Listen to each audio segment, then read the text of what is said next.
can hang out. Yep, it's 3 o'clock. Cool.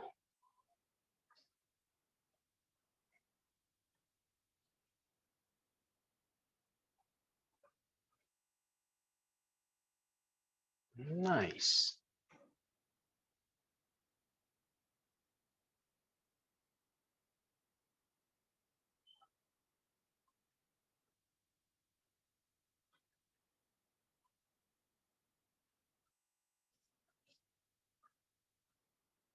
Hello.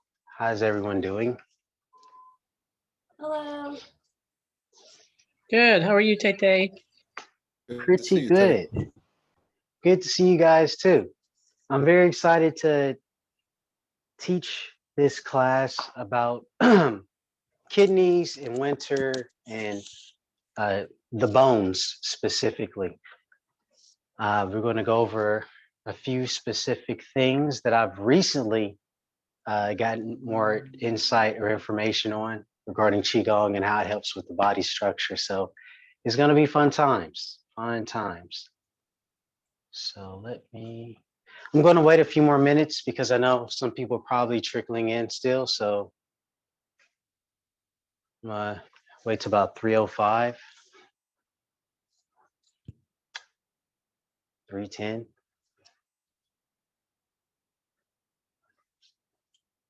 If you guys would like to record, you can. Yes. I'm recording personally, so let me.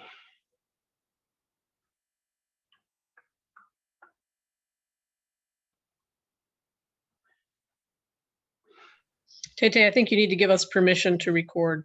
That might be in the security settings. My apologies. No worries. Let me go in.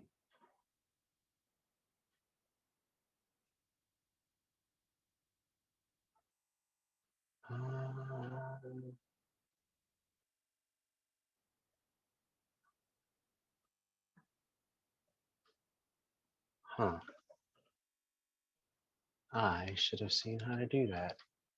So participants.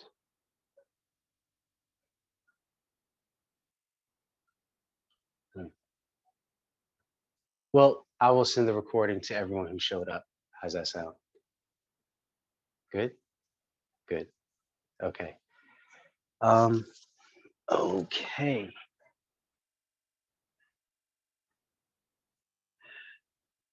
Lesson plan.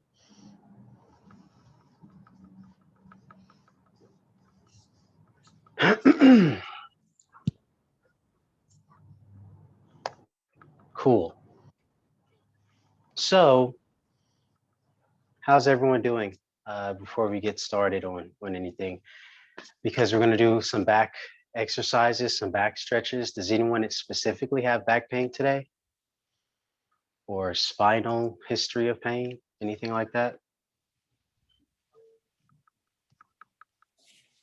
Feel free to unmute. I do. Okay, cool. Anyone else? Cool. So 2 people so far. Great. I assume that people have questions or they'll have comments. If you ever have anything regarding like a concept you don't understand on breaks, because I will have like 2 10-minute breaks after the speech. Like I plan on talking about 45 minutes to an hour. And then we're going to take a 10-minute break. And then for an hour, we're going to do the form and do some stretches. And we're going to break down the form into drills. But you won't need a whole lot of space. Don't worry. You just need like yourself and a wall at most. But that's about it. Okay.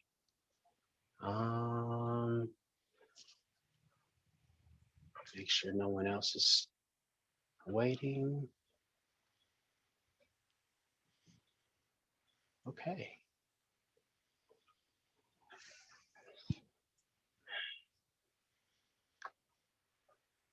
So I'll get started. Appreciate you guys being patient. So winter is upon us. I'm currently located in Chicago, so I get a more literal sense of winter versus just a solstice on the calendar like you guys in California. So we have a lot of snow, we have a lot of ice, and I'm right next to Lake Michigan. So during the change of the seasons, I get a really good look at what water does. And water is an integral part in Chinese medicine. It's strongly connected with the organ, the kidneys. Kidneys deal with water metabolism generally around the lower body, legs, in particular, feet. We see this. It also deals with an underlying current or the flow of fluid throughout all three levels or the lymphatic system. All this stuff is going to be kind of connected. With water, in Chinese medicine, the kidneys, they deal with yin, and yin deals with the source or like the root of the body. We see how the kidneys are located one on each side, and the spine in the middle kind of shoots up. Yeah. We see how people who generally get older, they have weak backs or back pain. This isn't something that's generally in older people, it's just in people who are adrenally fatigued. Our generation is way more overexerted. We work a lot. People are getting tired a lot sooner, a lot younger. This comes from overutilizing the kidneys. Yeah. Not going to sleep or not tapping into yin during the yin time, which is night. Wintertime is associated with the element water, and the five elements. Water is the mother of the element wood. Wood is the mother of fire. Fire is the mother of earth, and earth is the mother of metal. We focus on nourishing water or nourishing the kidneys in the wintertime because that's where the qi is the most resonant. During the change of the seasons, qi doesn't move. Qi doesn't just stay in one place or one area of the body. It kind of pulses. We talk about the bones in the winter. In the spring, we talk about the tendons and the connective tissues, the sinews. In the summer, we deal with the muscles and the skin. And in the fall, qi goes back into the inner layers, into the organs, and then into the winter season, it goes back into the bones. So it's this in and out, this pulse. We see the same thing, the same rhythm in trees. In spring, it's budding. The juices are flowing to the little flowers. In summer, everything is fully established. The leaves are fully out. Everything is green. In fall, the sap or the juices go back in. The leaves turn brown. And in winter, all you have is the base or the roots or the sticks. There's no leaves left. When we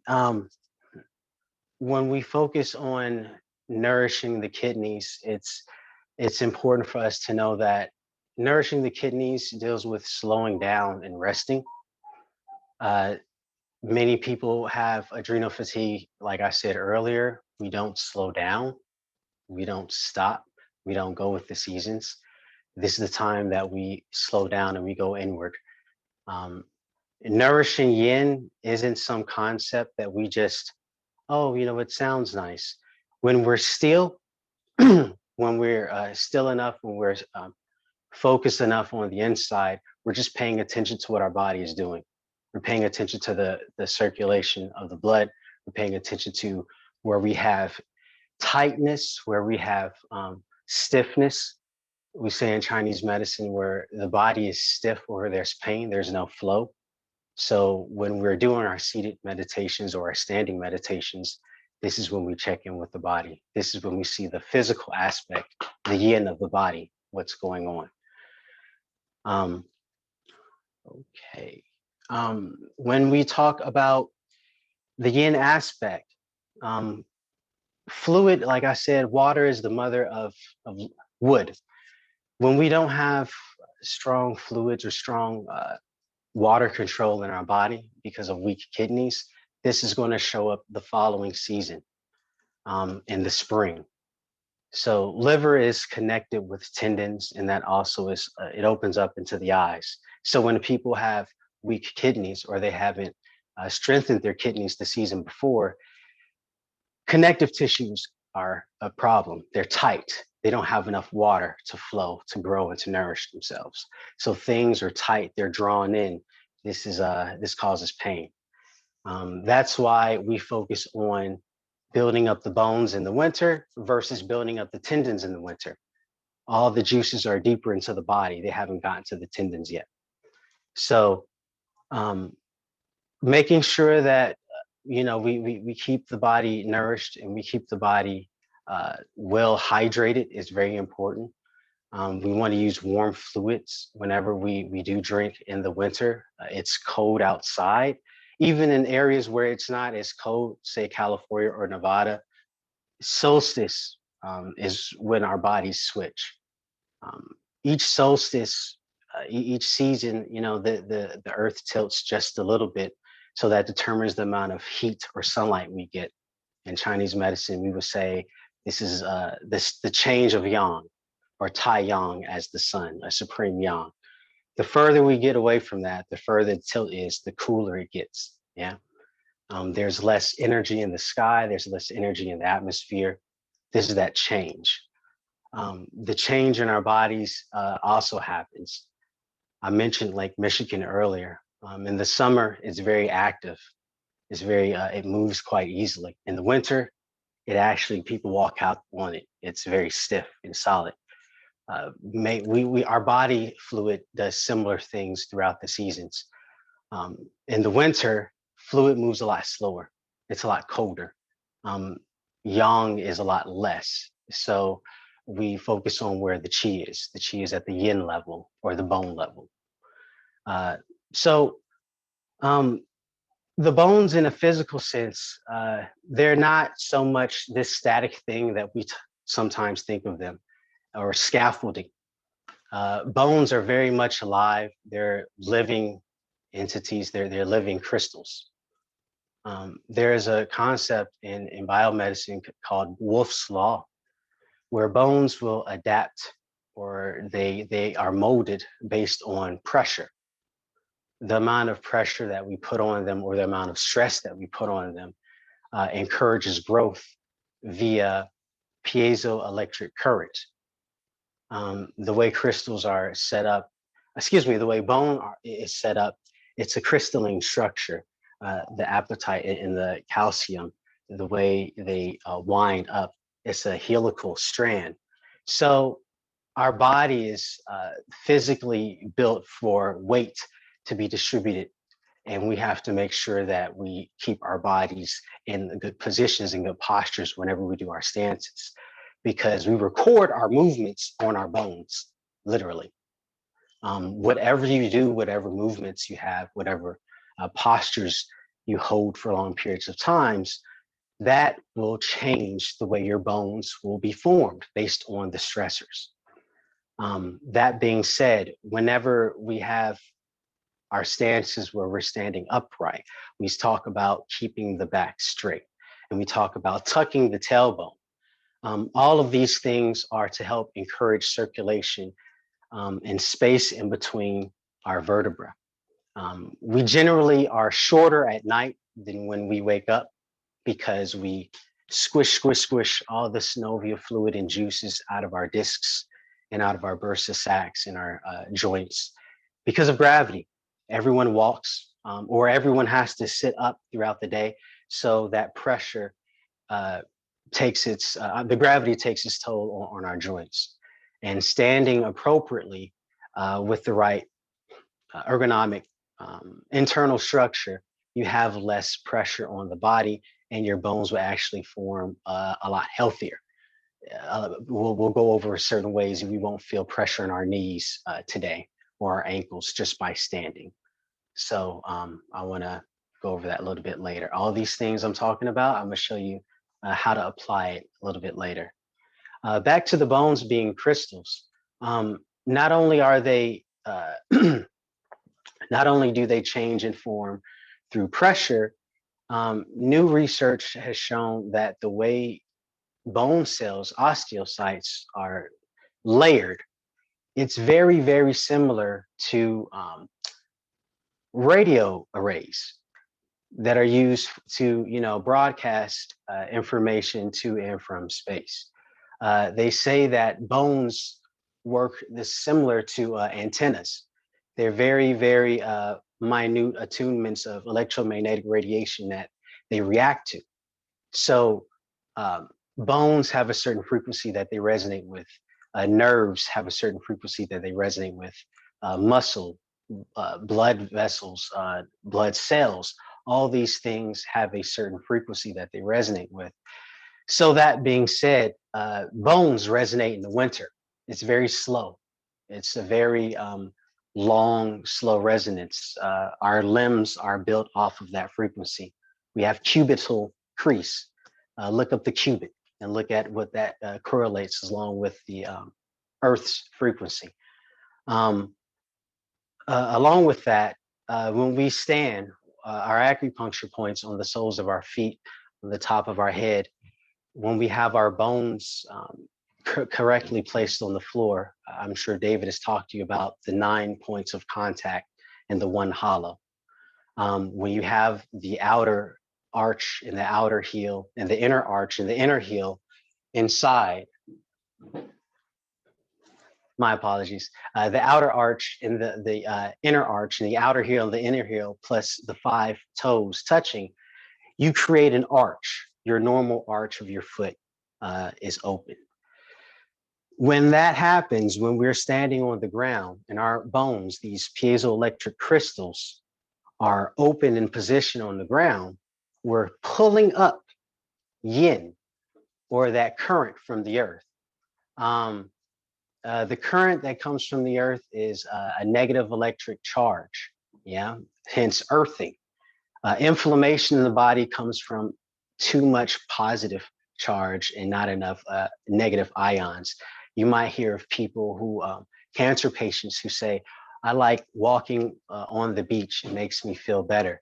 Well, sand is crushed quartz, yeah?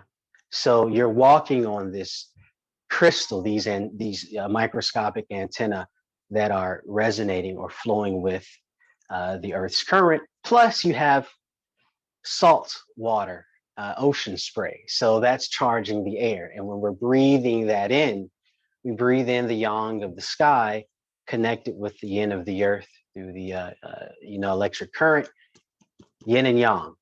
That's chi. That's how we build health. That's what we resonate with. In regards to the body and the meridians that the bones and everything are connected to, meridians have been shown to be connected to the paraneural network throughout the whole body. The paraneural network is more or less a piezoelectric connective tissue network that connects all of our organs, all of our nerves, all of our muscles and bones, all wrapped in this. This runs on a slow DC current, unlike our nerves, which have an AC current, or afferent, yeah? They fire very quickly. This DC current, it runs off of the thalamus pulse, and that's connected to the Schumann resonance from above. The electromagnetic resonance of the atmosphere connects with our thalamus. So this is the yang that connects with our mind. And the yin of the earth, the electric current connects through our feet. So when we have a lot of chaotic thoughts or a lot of random thoughts whenever we're doing our meditations, whenever we're standing, that's what we're connecting to. Whenever we're still, whenever we're feeling the yin of the body or the fluids of the body, that paraneural network, which is coated with water, that's what we're connecting to. That's what chi flows through on the physiological sense. That's what they're studying, and that's what we're seeing the actual acupuncture points on the body line up with whenever they measure the electric charge. So I believe that it's important for us to also pay attention to sleep patterns regards to the kidneys. It's important to make sure that we don't overexert ourselves staying up too late at night. That's going to injure the kidneys. Alcohol, any hard drugs, these are things that the kidneys and the liver have to filter through. Again, the water and the wood connection. These are the things that help keep us alive. And when we keep these things nice and hydrated and nice and massaged as we go through these exercises and see, they stay well functioning for a very, very long period of time. What I'm going to do now, it is 3:20. I really want to, I think, get more into the stances than I do the talking. How does everyone feel so far? Everyone's still here? Make sure everyone is still great. Great, great, great. I don't see everyone's camera on, so that's why I'm asking. Cool. What I think we're gonna do is take a 10-minute break. It's 1:21 over there right now, is that correct? Okay. Oh, someone said their view of me is frozen. Okay. We're gonna take a break and we're gonna come back at 3:31. Sorry, 1:31. I'm looking at my time. In 10 minutes. Okay. All right. See you guys then. Let me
All right. Is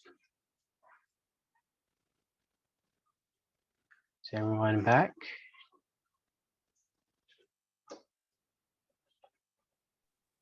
I'm here. All right. I am using my phone because it has a way better camera than my computer. So I want to make sure everyone can see me. Good, good, good. So because this is Zoom and I am unable to physically say, hey, don't move this way, don't move that way, I'm going to walk you guys through these exercises very slowly.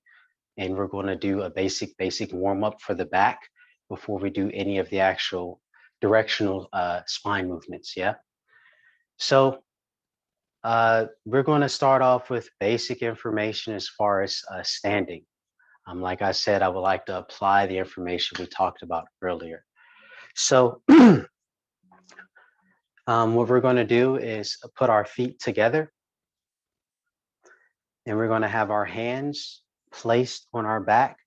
It's very important that our palms are facing our low back to warm our kidneys.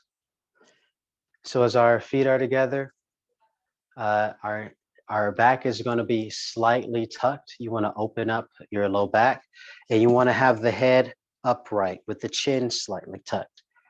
As the tail is tucked slightly and the head is lifted, this causes traction in the spine, which helps open it up. Yeah. So as the head is upright, we keep this stationary. As the hands are on the back, we're going to rotate going to the left-hand side. And as we do this, take note of any pops or clicks that you may feel. We do not want you to push through any pain. This is not going to be one of those, no pain, no gain type of classes. This is merely to take note of what your low back feels like. And if you notice pain in a specific area, good. That's body awareness. Way better than my back hurts. You have a lot of back, be specific. So as you do this exercise, take note of more detailed or more nuanced aspects of what movement is showing you.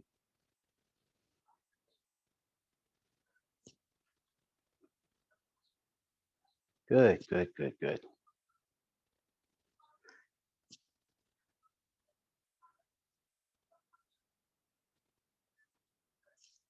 Now, the reason our palms are facing our back, that point on our hand is pericardium 8 in acupuncture.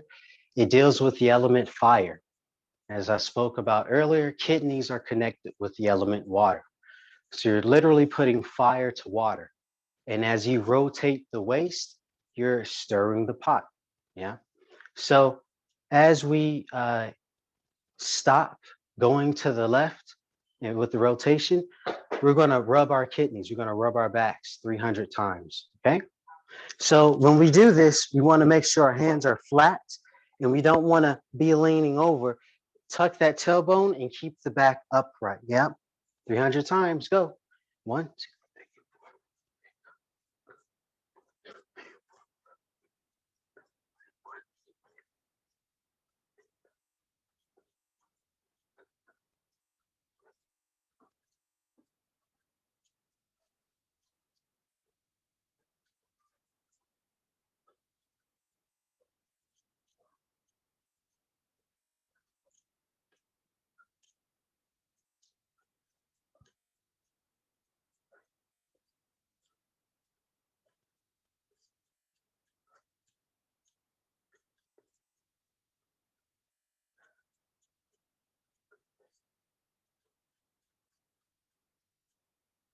Halfway there.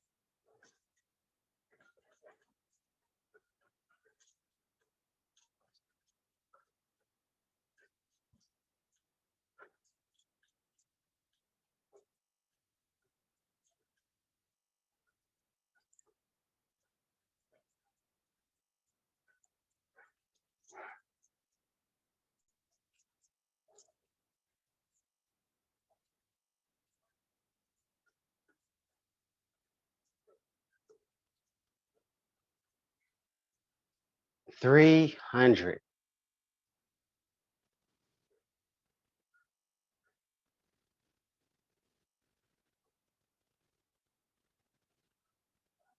Great.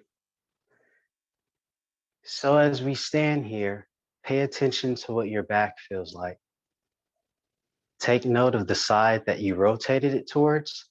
What does that side of your back feels like compared to the other side? Yeah. What do your arms feel like? What do your shoulders feel like? What do your wrists feel like? Take note of all the physical sensations. Good, good, good, good. Check everything out. Nothing wants to get stuck. Good, good, good. So that was specifically going to the left-hand side. We're going to do the same thing going to the right, yeah? So feet together, hands on our low back. Again, we're slightly tucking that tailbone and we're keeping the head upright, and that's going to cause us to tuck our chin just a little bit, yeah? So as we do that, go to the right-hand side.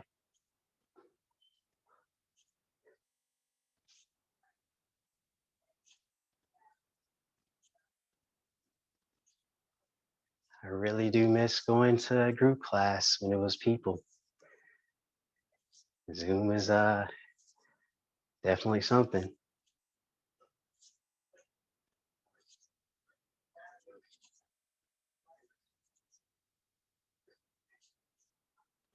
You guys are doing good.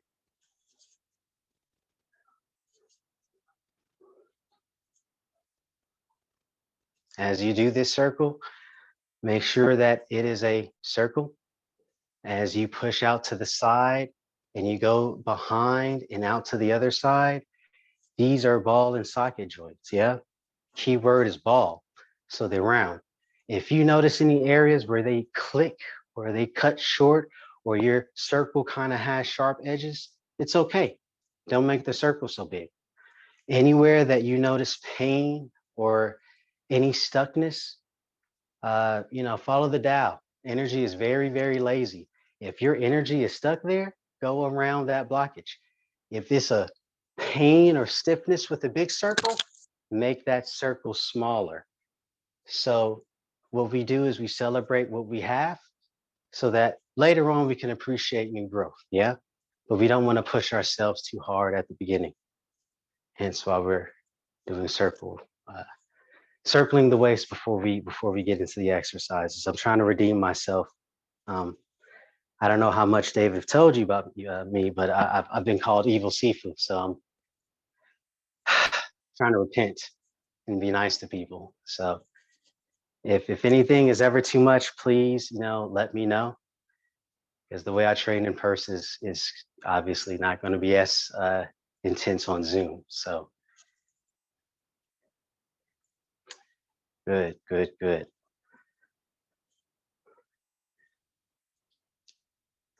Been circling for a while now. Same thing. Make sure your palms are flat on your back. What we're going to do is rub our back 300 times. Go. 1, 2, 3, 4, 5.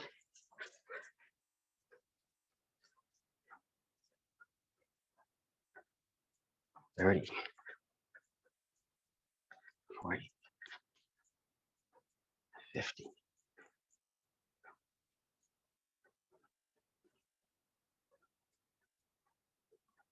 80.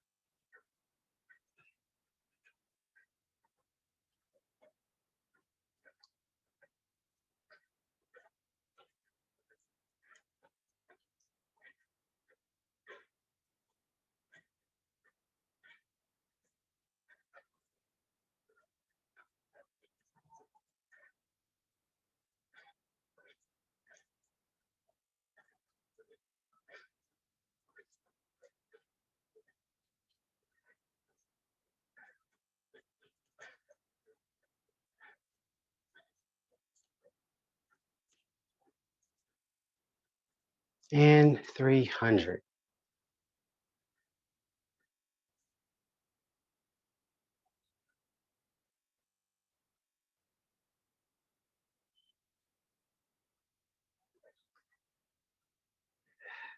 Check in with everything.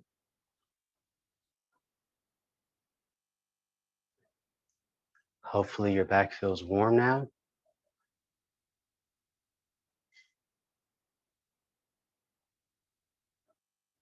Good.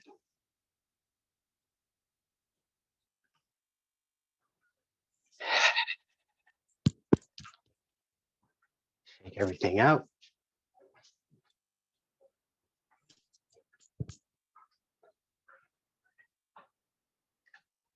I'm gonna do a quick check-in, see how everybody's doing. Oh, nice. People inside, some people outside. Good, good, good, good. Okay. Great. Great.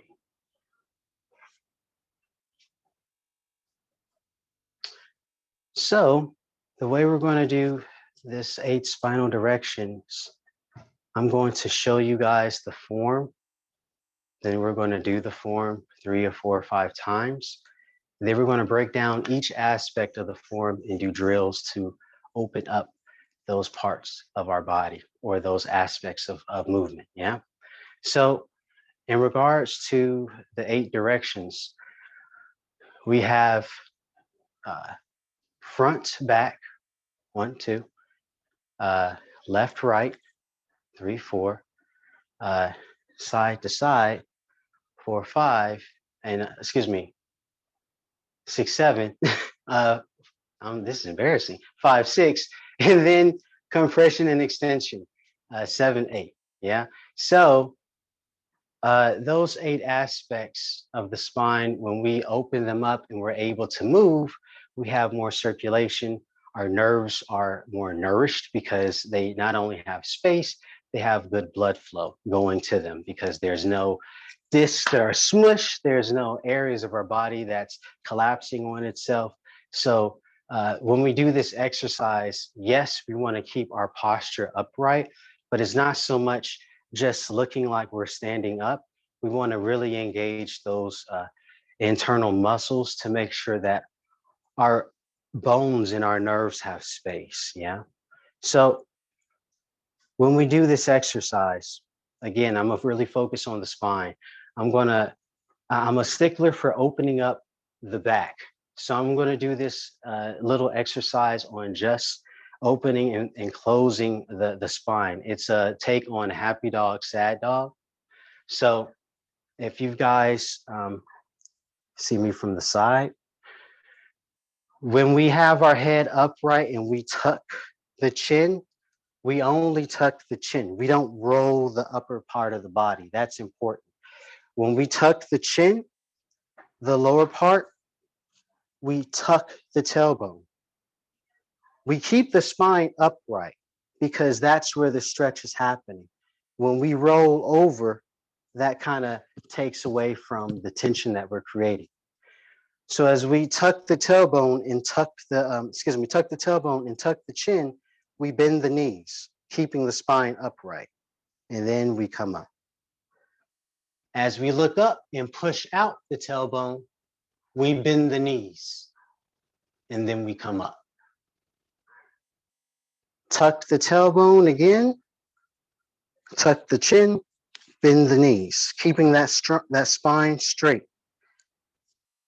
Look up, push out the tailbone, bend at the knees. Good, good. Tuck again.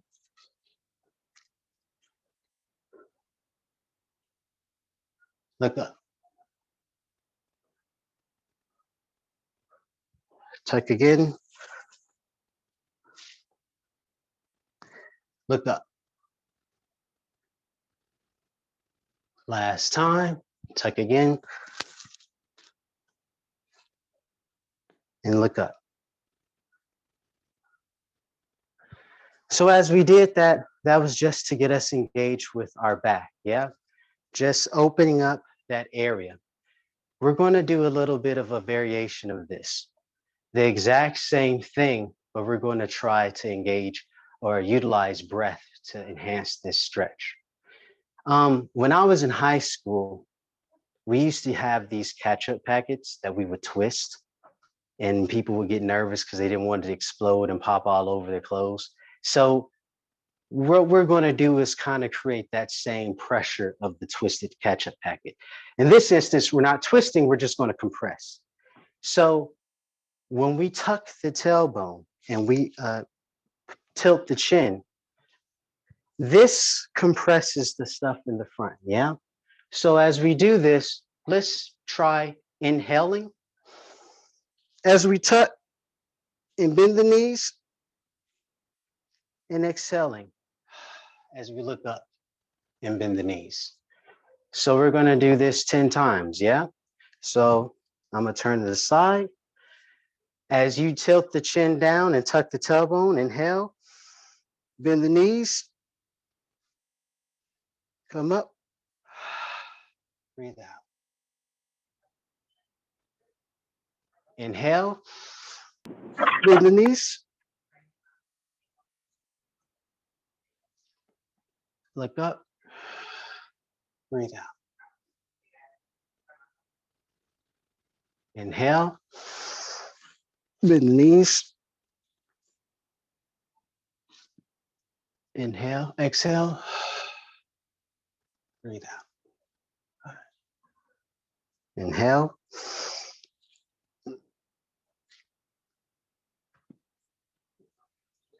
exhale. 5 more.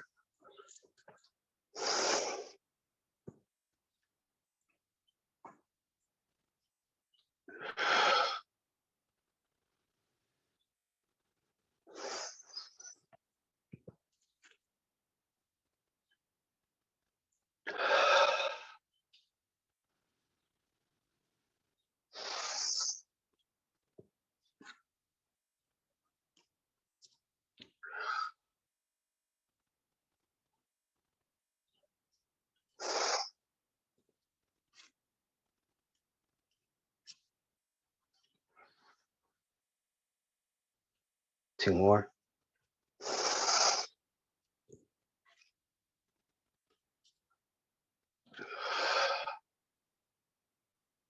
Last one.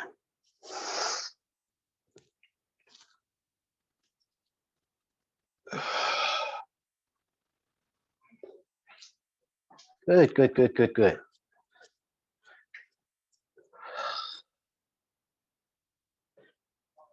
Check in with your body.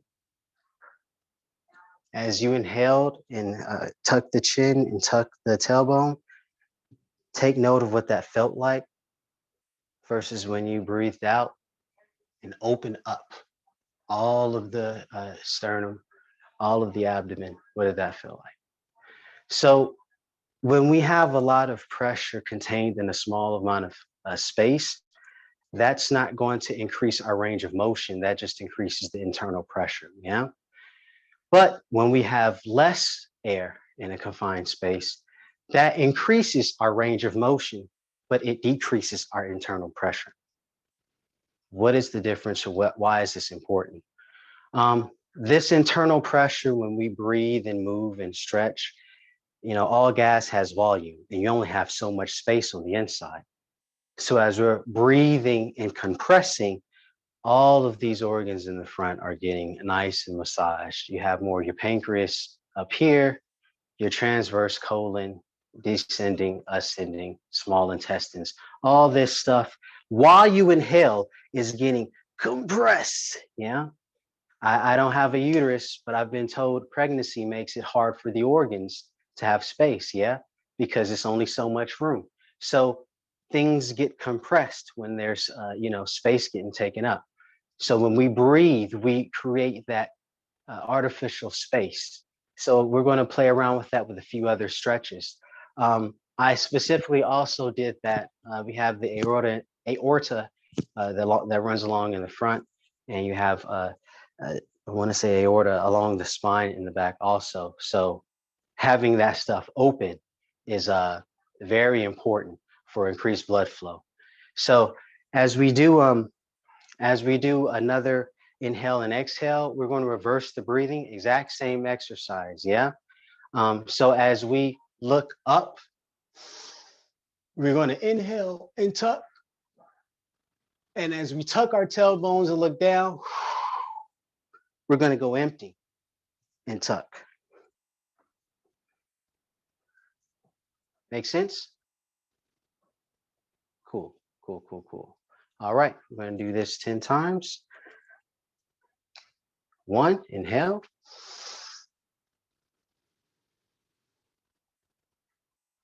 Exhale. 2, inhale. Exhale. 3, inhale. Exhale.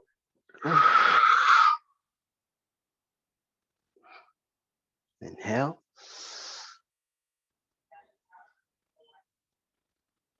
Exhale. Inhale. Exhale. Inhale. Exhale. Inhale. Exhale. 2 more. Inhale. Exhale.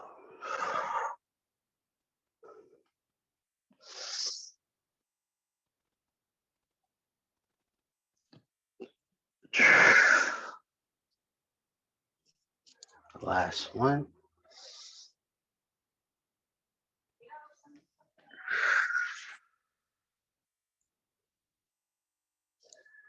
Good, good, good, good, good.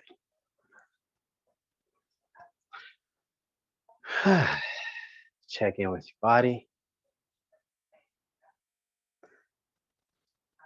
See what your spine feels like.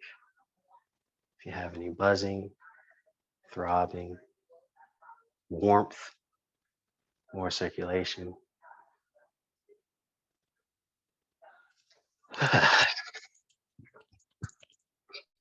Shake everything out.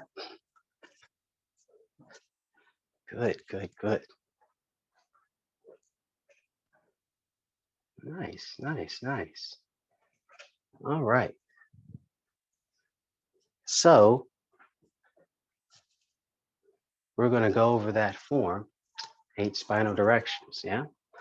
So with this, again, the focus is on the spine and the focus is going to be on stacking so that we have very little pressure on our spine and we want to increase the functionality, yeah?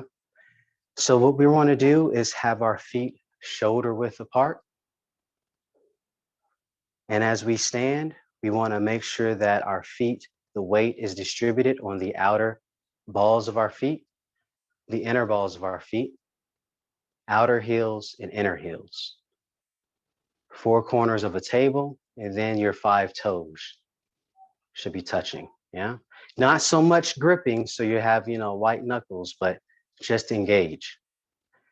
This should create a hollow arch at in your feet, yeah? So you're reprogramming those muscles and helping lifting your arch naturally for step 1. Step 2, we want to make sure our knees are soft doing this exercise, yeah? We don't want them locked. We don't want to have our weight going straight down and our knees are taking all that impact. Again, tucking the tailbone as we do this. When we keep the knees soft, we also don't want to collapse them in. So this kind of opening with the tucked tailbone creates opening in the low back, but also it opens up the inguinal crease. So you have the glands in the front that are also getting circulation with this form, yeah? We want to make sure that the arms, the neck is long, the shoulders are relaxed, head is upright. Good. So as we do this, We begin with a commencement breath. Inhale as the hands come up. Exhale, you drop the elbows. Bring the hands up like you're going to put a pie in your face. And wipe down the center of the body. I'm going to come up a little bit. I see you can't see me. Down the legs, on the tops of the feet. Slowly roll the back as we come up. Wipe the belt along the midline. Hands on the low back.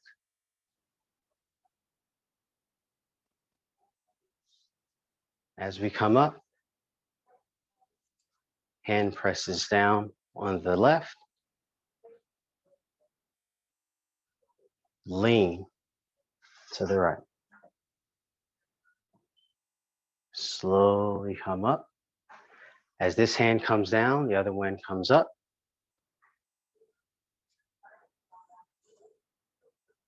Lean over to the left. Slowly come up. As we bring the hands to the center, we twist. We twist.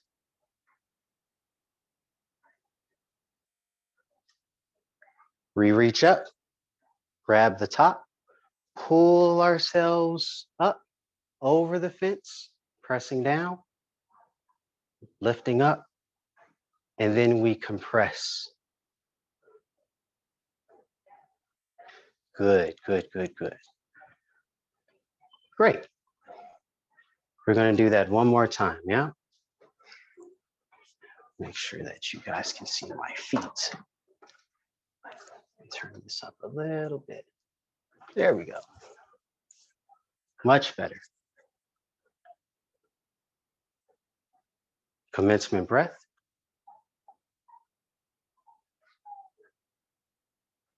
Drop the elbows, drop the palms. Turn the palms facing out.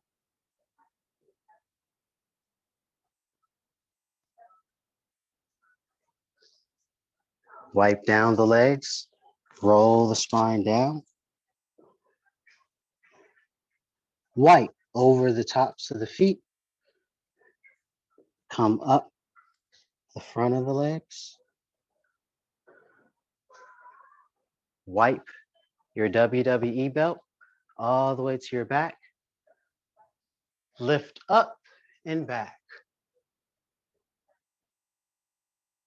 Slowly come up. As the left hand goes down, the right hand comes up.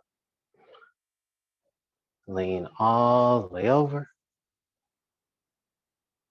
Slowly come up. As this hand comes up, this goes down, the other hand comes up. Good. Slowly over. Up. Both hands to center.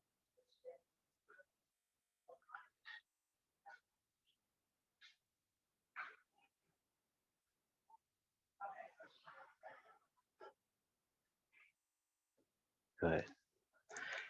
Reach up. As you pull yourself up, you lengthen your neck. Make yourself nice and tall. And you compress. You make yourself super, super small. And relax. Great, great, great. How does everybody feel?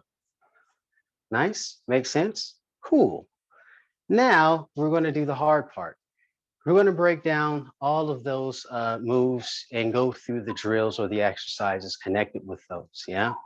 So we're going to start with the wiping down. and going back. Yeah. So a lot of people, they have issues bending forward. This is something that I've noticed in my profession. I'm a massage therapist and I am working on getting my license as an acupuncturist and doctorate. So I see a lot of people for back pain. I see a lot of people for leg pain. And the older we get, the more tight our joints and ligaments get. Yeah. So the first move of wiping the body all the way down, we're going to work on increasing that capacity. Yeah. This is a gift that David gave us. And this transmission was given to us as a way to combat tight hamstrings. And if anyone has ever said, oh, my back, my back, my back, anyone who's a massage therapist can tell you your glutes and your hamstrings are also giving you a hard time with your low back. So what we're going to do is stretch our low back and our hamstrings. Yeah. I'm going to show you this exercise. Make sure you can see my feet. Yeah. So what we're going to do is have our feet pointing forward. This is very important. Your feet are going to be your compass. They point forward parallel. We're going to have them pointing with toes in, heels out. And then we're going to have them pointing heels in, toes out. But for right now, we want them on railroad tracks, parallel. Yeah. What we're going to do is take our hands, and you can lock them if you like. And we're just going to wipe our shirt in a straight line going all the way down to our feet. And then we're going to come up just like that. Good, good, good. So as we come up, we're going to stretch up because that forward and backward movement, we want to make sure that the whole spine is getting worked. Yeah. So as we come up, we wipe back down. Yeah. When we wipe, this is important. We're going to wipe in a way that our spine kind of fruit roll-ups down. We don't want to go straight down at an angle. We want to articulate each vertebra to the best of our ability as we go down. Does that make sense? As we're wiping, this is us being in contact with our chest, being in contact with our stomach, being in contact with our pelvis, making our spine bend at each of those areas as we wipe, and then come up. So we're going to do this just facing forward 5 times. Please be careful, because if you do it too fast, you may get a little dizzy. We're just going to do the movements. I'm not going to focus on breath right now. I just want to make sure this is all comfortable for everyone.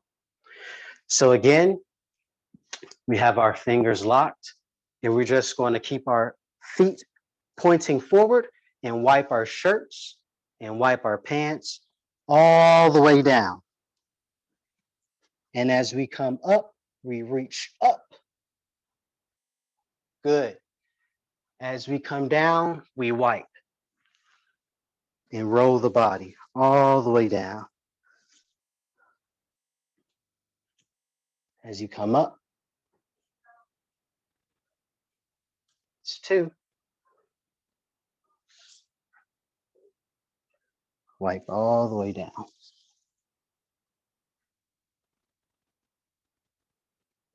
3.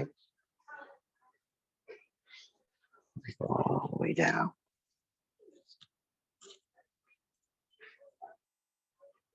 4. Wipe all the way down. And 5. Good, good, good. I'm gonna check in, see how everybody's doing.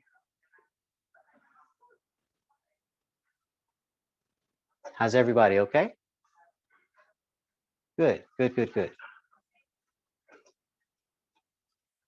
Just making sure no one has any pain or anything like that, because backs are sensitive, and I do understand that.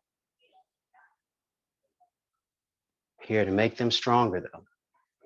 So we wiped with the feet facing forward, yeah, in a straight line. Now we're going to do the corners. The feet stay in the same position. We turn, yeah. So as we twist to one side at a 45-degree angle, we're going to wipe the outer leg again with a count of 5. So hands are laced. We wipe the shirt and again, roll the spine down. 1, all the way up. Wipe that shirt, roll the spine down. 2.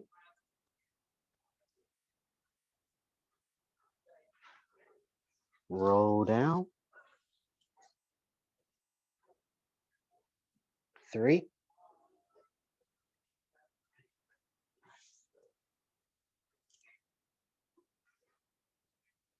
4. And last one. All the way down. 5. Okay.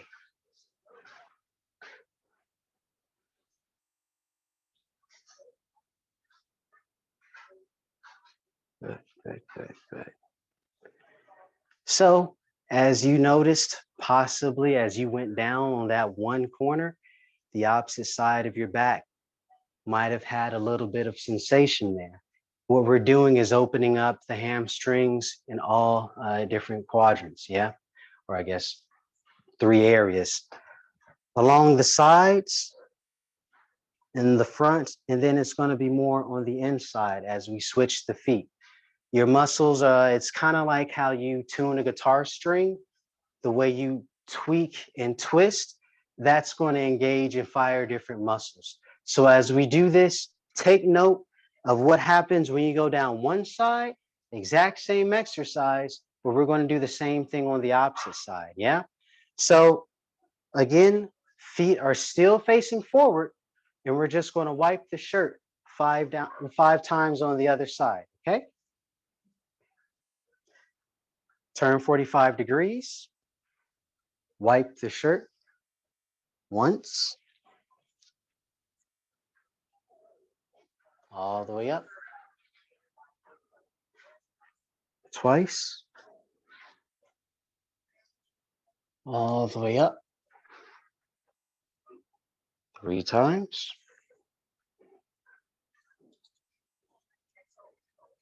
all the way up,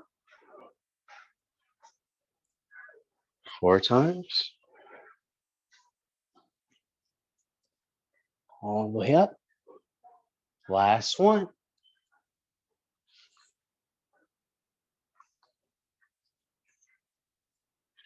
All the way up.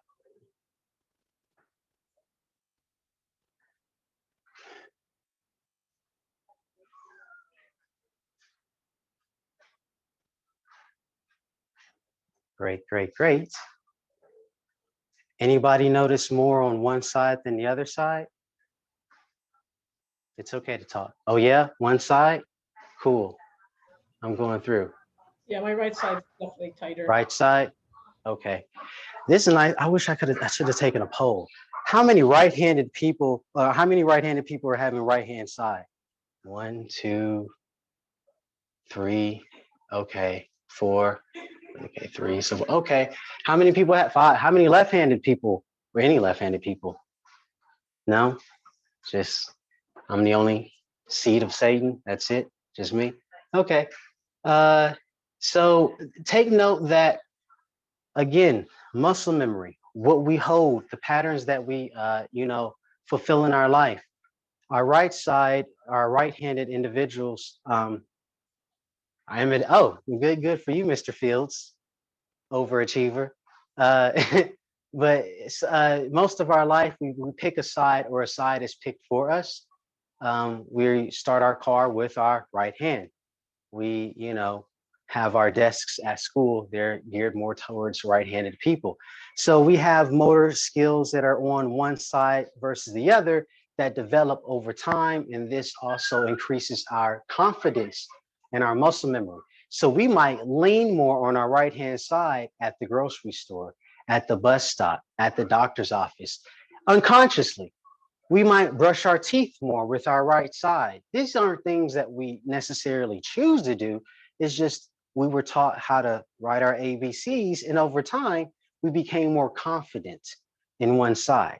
So take note of how left and right side of our body, in our upper and lower parts of our body, how well it communicates and what that means as far as health. Yeah. In a relationship, if you don't communicate, it's not a relationship. It's just two people. Yeah. So same thing. We don't want just organs in a body. We want everything to communicate. It's not just bones in our back. It's a whole system. So beautiful, beautiful, beautiful. So that was just our feet facing forward. Yeah. We're going to do the same thing with our toes facing in, and the heels are going to be out. For this, do as much as you can. If you notice any pain or anything on the medial aspect of your knees, please, please, please be gentle with yourself. Because again, I understand. What we're doing as the knees are pointed in, we're opening up this area of the body, sacral iliac joints. Yeah. So they're opening up this way when we turn the feet inward. So as we do this, same technique with our hands. We have our fingers interlaced. Wipe the spine down. 1. Come up. 2. Come up. 3. Come up. 4. Come up. 5. Come up.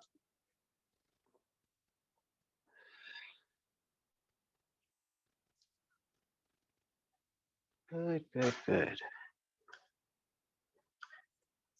Yeah, for this, we're just going to do 5 since we're doing 5 on each side. And I don't want to burn you guys out just yet. Yeah. So if you've noticed, as you go forward, there's a very different sensation in the low back with the toes pointed inward. Yeah.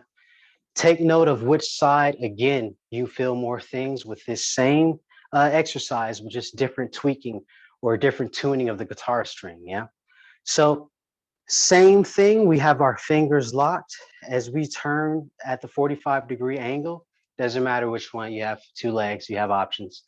We're going to take our hands and wipe and roll down 5 times. 1, all the way up. Roll down. 2, all the way up. Roll down.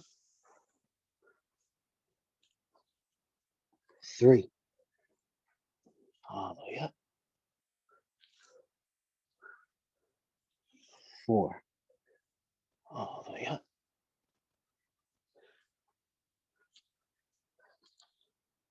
5, all the way up.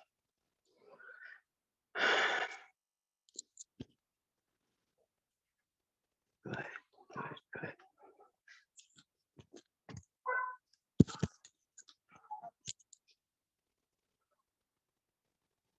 good. Good, good, good, good, good, good. All right. Same thing, opposite side, 45 degrees, wipe. 1,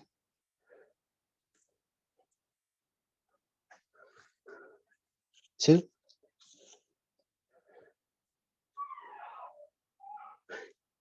3,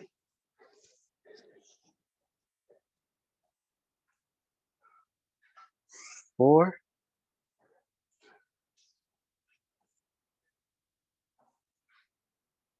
5.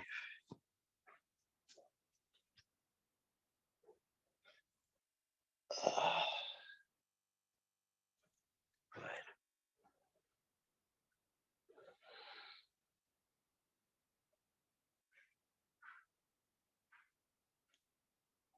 Good, good, good, good, good.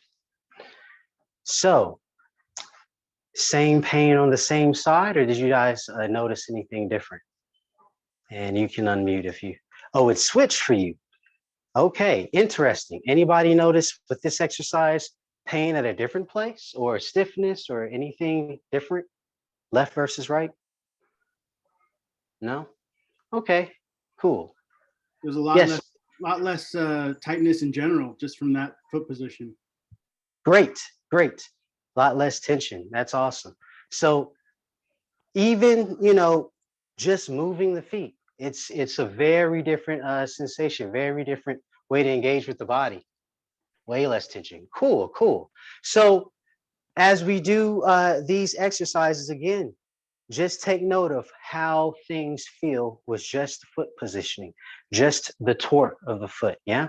So our last exercise for the hamstrings for this, we're going to have the feet, the toes pointed outward 45 degrees, and the heels are going to be touching if possible, yeah?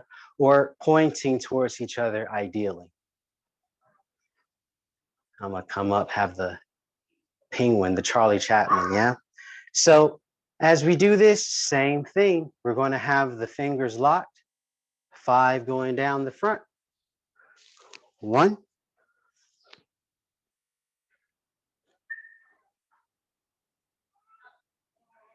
2.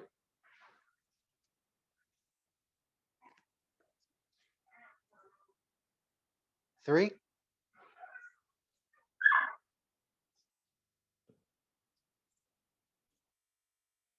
4.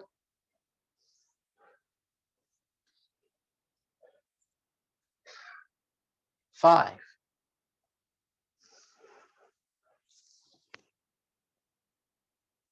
Good, good, good.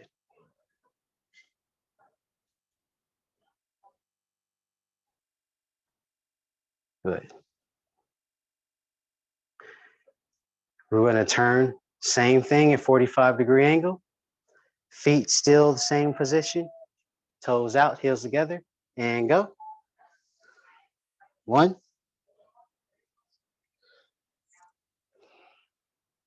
2.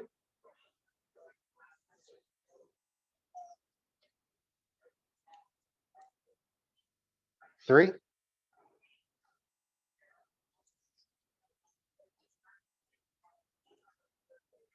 4.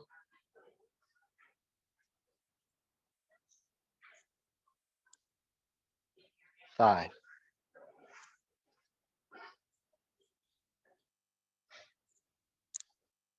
Good.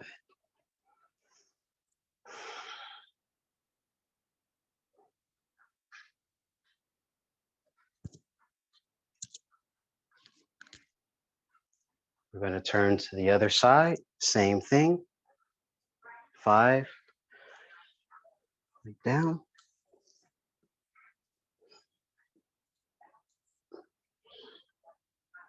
2.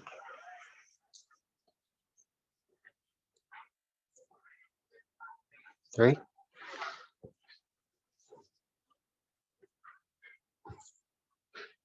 4.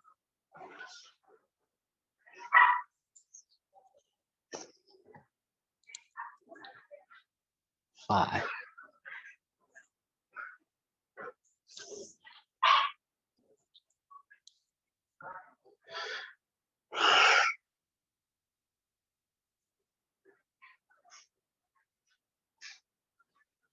Good, good, good. How's everybody feeling? Good. All right. We're going to keep it going. So after we open up the low back, and as far as the forward movement, we're going to work on back extension. So for this exercise, I noticed one person is, or 2 people are outside. If you don't feel comfortable, or if you feel like you need something to hold on to, like a wall, you can. What we're going to do is open up the back as far as extending backwards now. The first exercises were to open up the hamstrings and the low back for forward flexion. now we're going to focus on backward extension. Yeah. So for this, I'm actually going to move.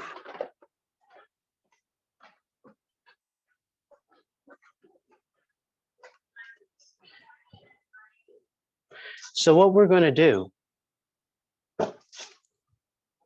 is make sure that we stay safe, because again, if you get injured, I can't jump through the screen and save you. So we're going to do this nice and slow. So as far as backward bends, yeah, when we have our back against the wall, we want to just come up 1 inch, 1 or 2 inches. If you're outside, this is okay, because you're not going to do a huge matrix backward bends. All we're going to do is bring our hands up.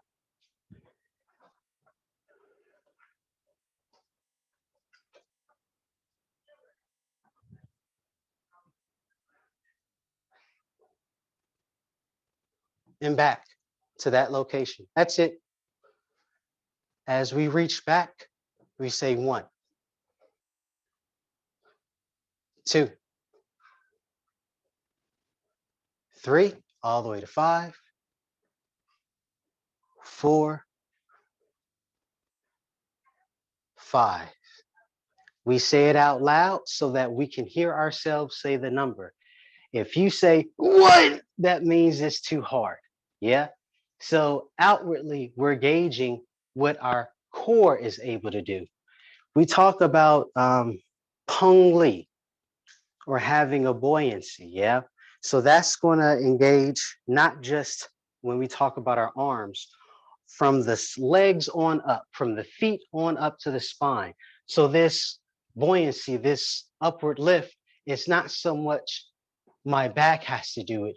We bend and we keep everything, I shouldn't say bend. We keep everything strong in the legs and we extend from that area. We extend or we reach up. And this upward reach, we go back, yeah? And then we go a little bit further and we can go back a little bit further. So for right now, we're just going to start here and focus on opening up the little bit, a few inches. Step up a little bit further after we've done that count to 5. So you should have about 6, 7 inches between you and the wall now. As the fingers go up, again, we're just going to count to 5. Lean back, touch the wall. 1. Lean back, touch the wall. 2. Lean back. 3. 2 more. 4. Last one. 5. Good, good, good. Step up a little bit more. Again, we're only counting to 5. You're going to be about, the last one's about 7, 8 inches. This should probably be about a foot. Again, only go to where you're comfortable. As you lean back, you're not going to so much try and pull yourself from your arms. You're extending and extending up and back. Yes. Very nice, Sarah. 1, 2, 3, 4. Last one. 5. Good, good, good, good, good. Very nice, very nice. Cool. Bonus round. We're going to go up a little bit more. Again, this is all suggestions. If you feel that you are comfortable at that last one, great. If you feel like you can push yourself and lean back a little bit more, great. Do that then. So same concept. We're up a little bit further, only to 5 as we lean back. 1, 2, 3,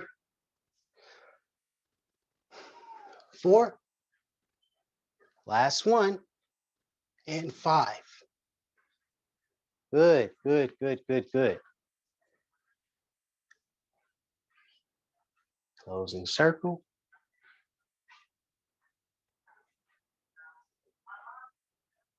Good.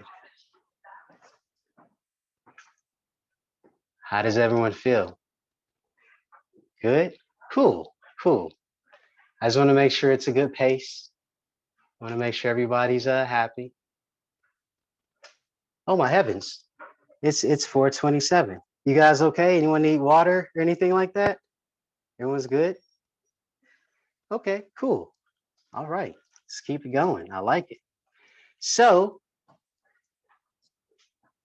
we've done the forward drills in the forward stretch. We've done the back drills in the back stretch. Yeah. So the next one is right and left. This is very, very, very, very, very important.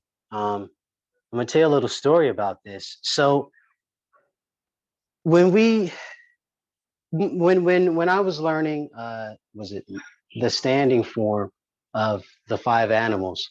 Leopard was one of the hardest animal. Leopard was hard for me because of the coordination. I was just, I don't know, motors were dumb in my head. I don't know what's happening.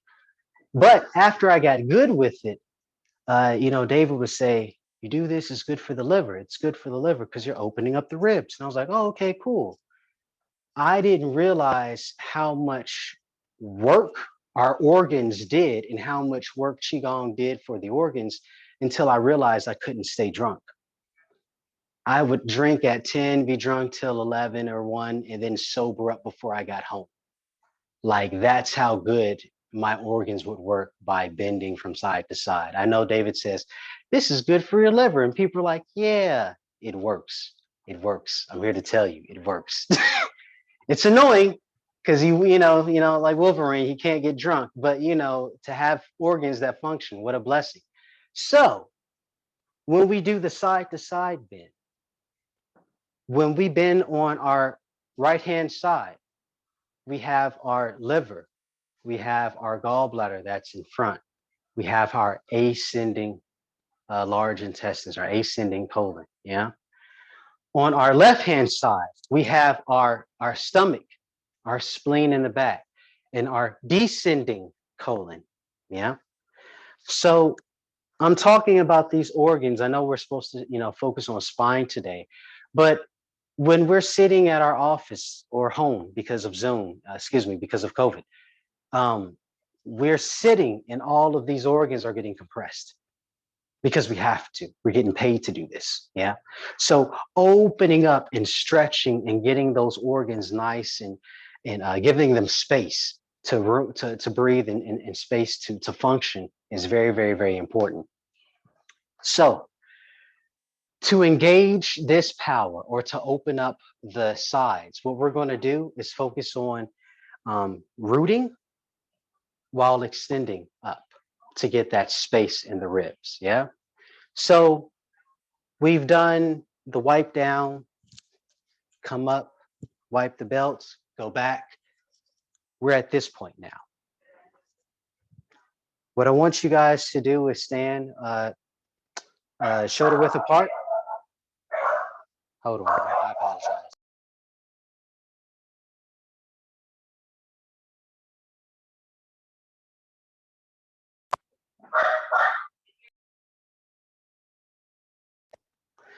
My apologies. So what we're going to do is when we have our feet shoulder width apart and we are rooted in our feet, our left hand is going to be the table that we're going to put our weight on. Yeah, it's our imaginary table. Our right hand is going to go up and the fingers are going to point to the left-hand side because that's the way we're going to direct it. Yeah. As we do this, what we want to make sure we don't do is collapse our ear to our shoulder. We want to make sure that we have space. And the way we make sure we have space is by pushing that shoulder into our socket. Yeah. So as we are pushing this, I know this is going to sound oxymoronic, we're still going to extend up. So we're still going to have structural integrity, but as we root this foot into the ground, we're going to open and extend, like separate our ribs. Yeah? You guys feel that? Cool, cool. All right. As we do this, we're going to slowly breathe into those ribs and out. We're going to slowly tilt the hand back and breathe into the front of the chest and then back. Good. We're going to slowly tilt forward and breathe into the back as we tuck our tailbone. Good, good. So again, out to the side, breathe in. Good. Breathe out as you tilt the arm back. Good. And now we're going to breathe back. Yeah.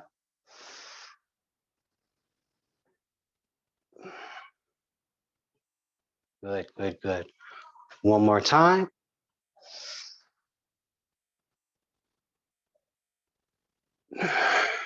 Keep that foot rooted as you inhale.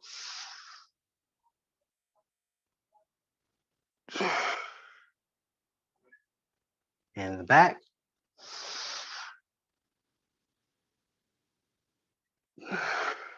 Good. Relax that arm. Shake it out, shake it out, shake it out.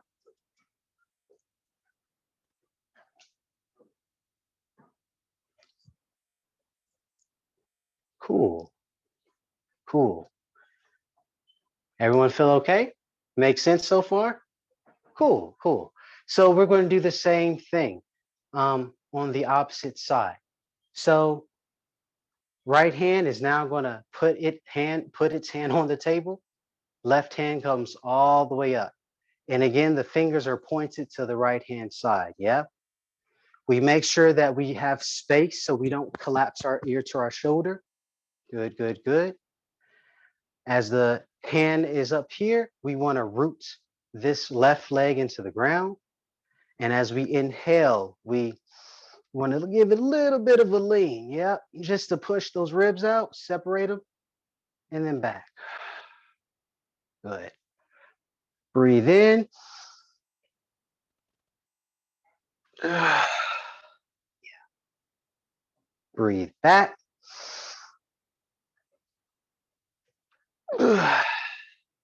Good, good. Two more times. Breathe in.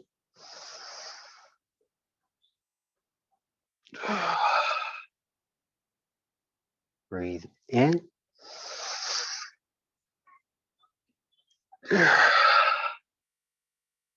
Breathe in.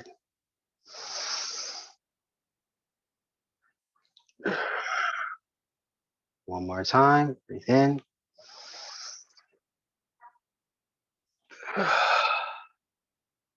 Breathe in.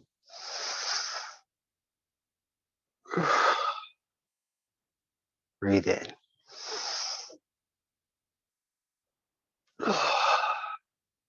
And relax the arm. Shake, shake, shake.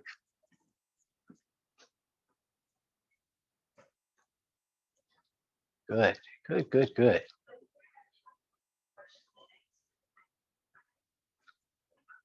Seeing some people really enjoying that one stretch. Good. So what we're doing is not just, opening up the ribs in one direction, but we have ribs, obviously, they wrap all the way around. So we want to engage the front aspect as well as the back of the ribs, because we tend to just, up and down. They go out side to side also. Ribs and liver are very closely connected, or I guess the meridian, gallbladder, and liver are closely connected. So when people have a lot of stress or anxiety or tension, again, we talk about spring, wood, liver, coming next term, next season. This is where people flare up as tension. They have this tightness. So opening up the spine and opening up the ribs, giving the body some space to move is very, very, very important. Yeah. So again, we're going to go back to this wall. We're going to focus on doing the same technique as far as keeping the hand upright. We're going to focus on leaning over. So the way this is going to work, you're going to have your hand that comes up. The fingers are going to point towards your wall. If you're outside, your fingers are pointing towards the direction you're going to be going to. Yeah. So we're going to, for this one, we're starting with the left because my wall is on my right hand side. So as we get kind of close to our wall, we only want to be a few inches, like 1 or 2. Yeah. And we're just going to lean a little bit over so the fingers are touching the wall, 1 or 2 inches. We're going to do this 5 times. Yeah. So as we lean over, 1, again, 2, 3, 4, 5. Good. Relax that arm, shake it out, shake it out, shake it out. Take about 2 inches away from the wall. Again, we want to have that arm up. We're only going to do 5. Lean over. 1, 2, 3, 4, 5. Good. Shake, shake, shake. Relax your arm. We're going to step out a few more inches from that wall, yeah?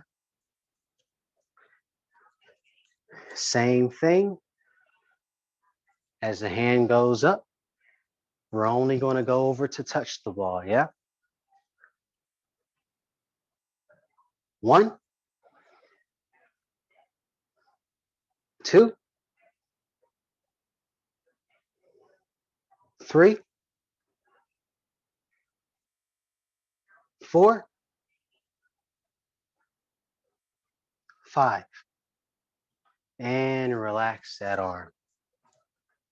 Good, good, good, good, good. So we've done 5 on one side. We're going to do 5 on the other side now. Showing you guys my whole layout, going from wall to wall. Okay. So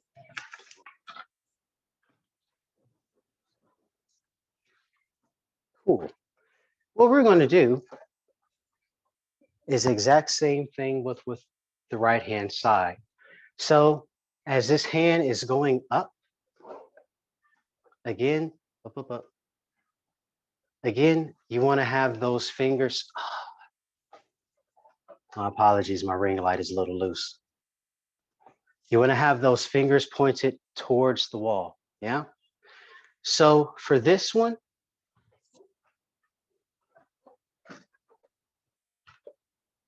oops. There we go.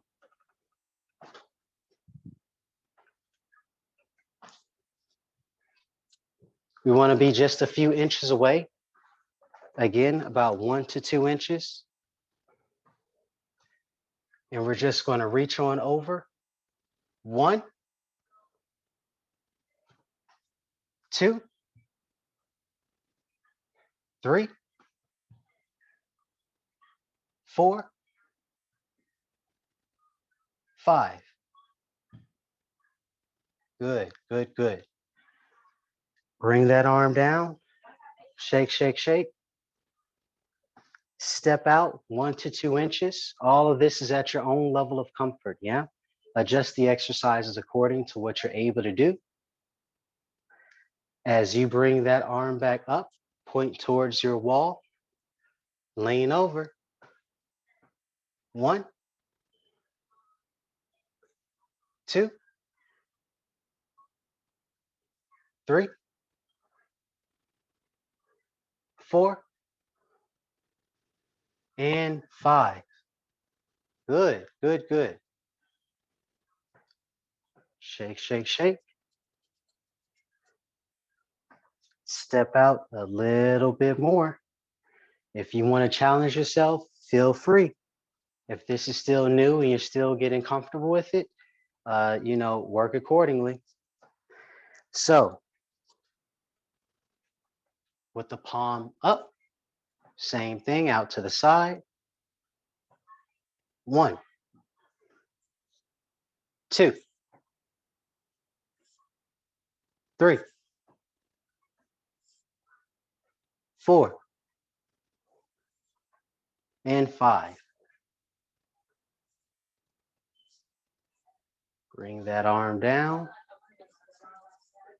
Shake, shake, shake, shake, shake.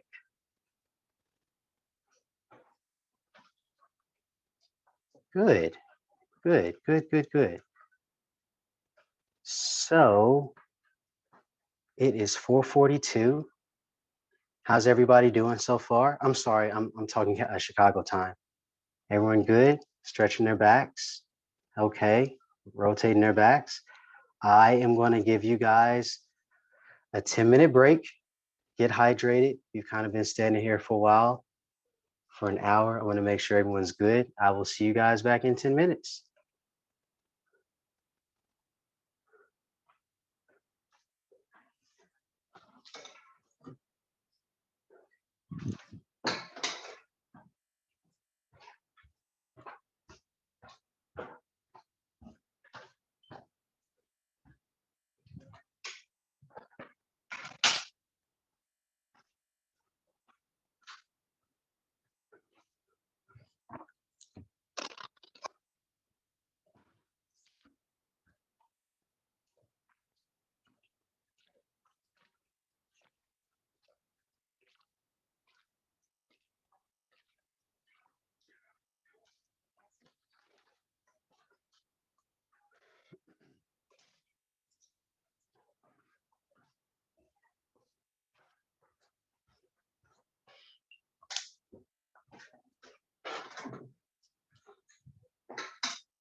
Hello, hello, hello.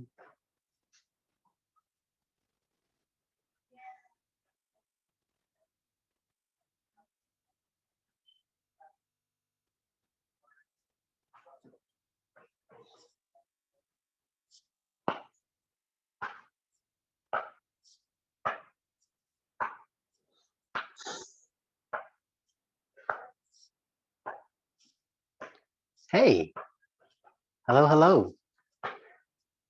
How's everybody feeling so far? I'm glad. I'm very happy. Kidneys are very, very important. And knees are also very, very important because they cost a lot of money. So keeping them around as long as possible is so important. Cool, cool. So back to these 8 directions. The next two are my personal favorite is the twisting. I like that one a lot.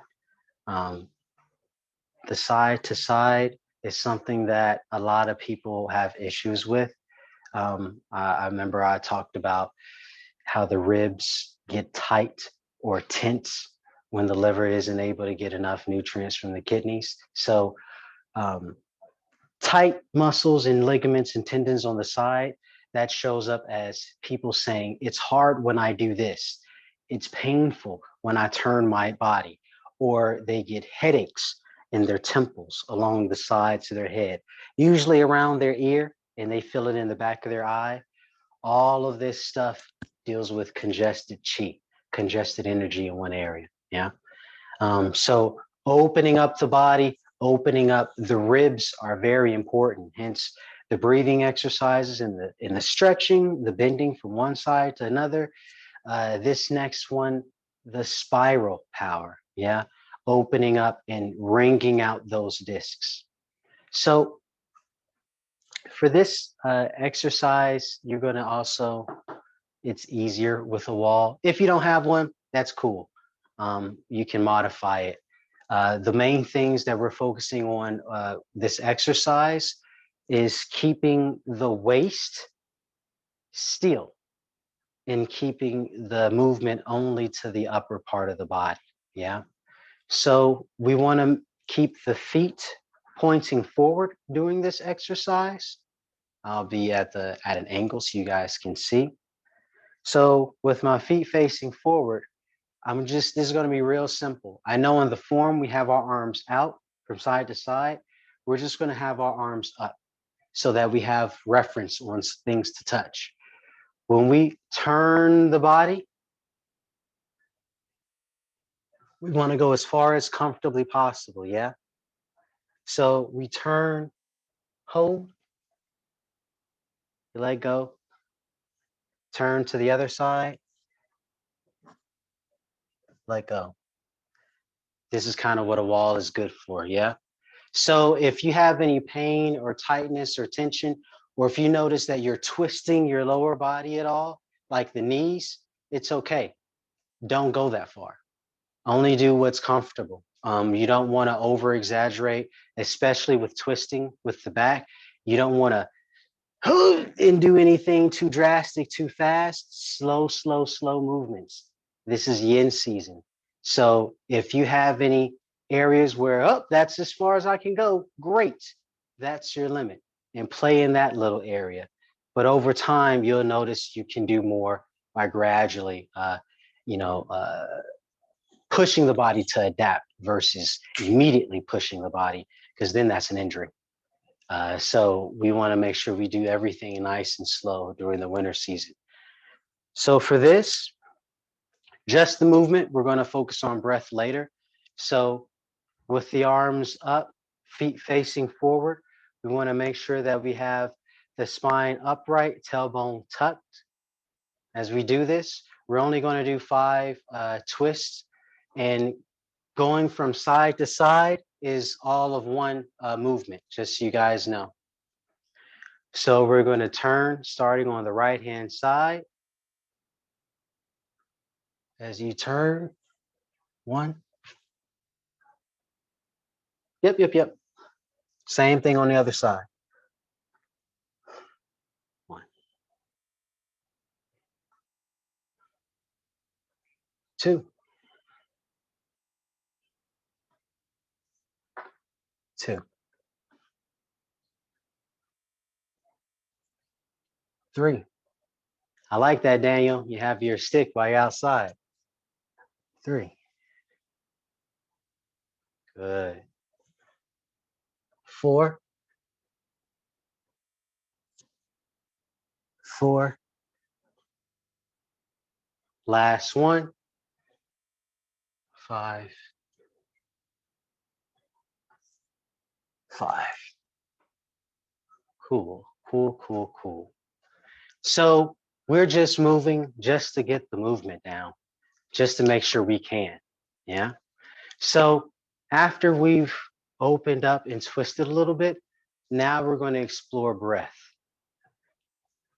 Back to the concept of the catch-up packet from high school.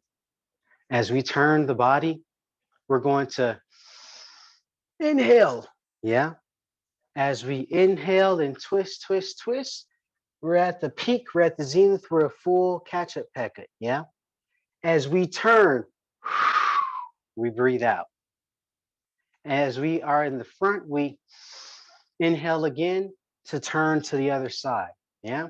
What we're doing with this exercise is creating pressure, and we want to utilize that pressure on the turns to get the maximum internal massage. That makes sense to everybody? Cool. All right. So we're going to do that together. So as our hands are up, we're going to inhale and turn.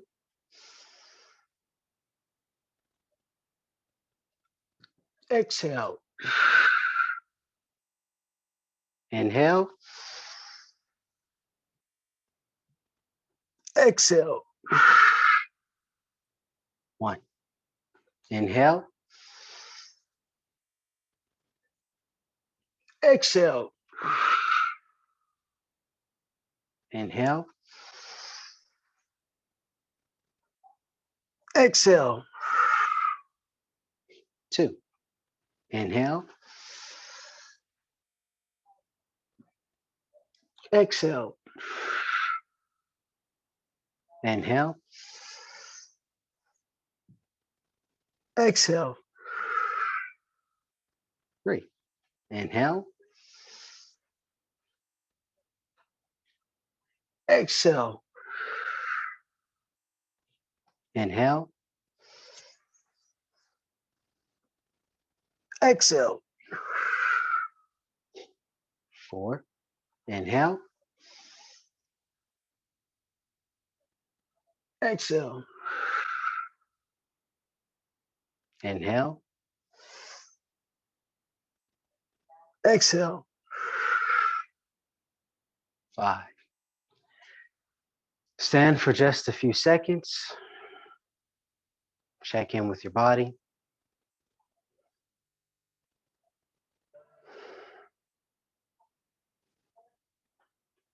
Shake everything out.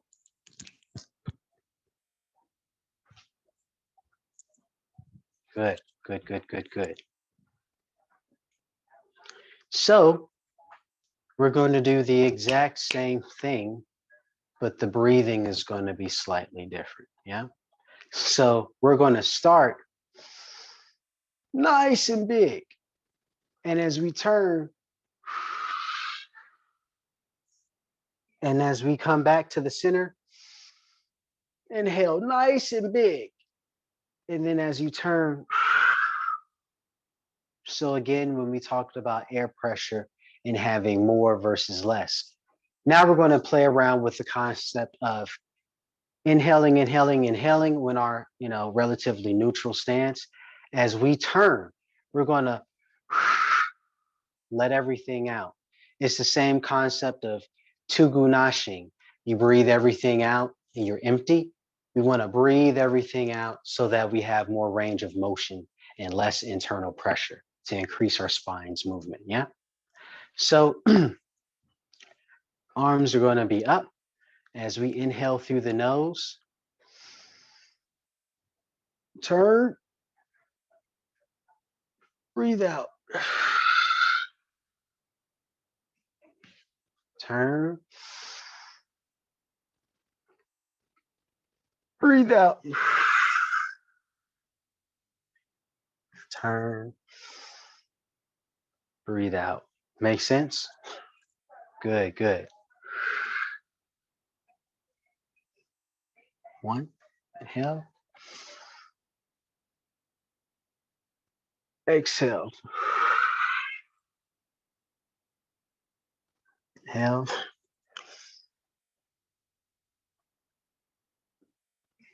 Exhale. 2.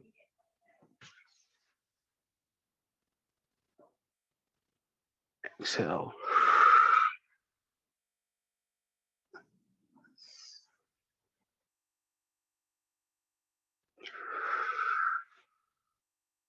It's 3.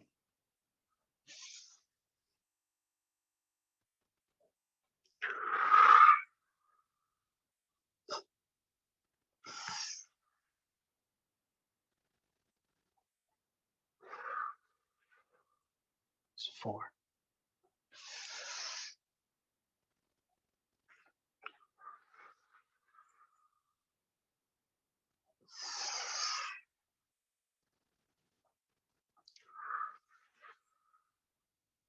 That's 5.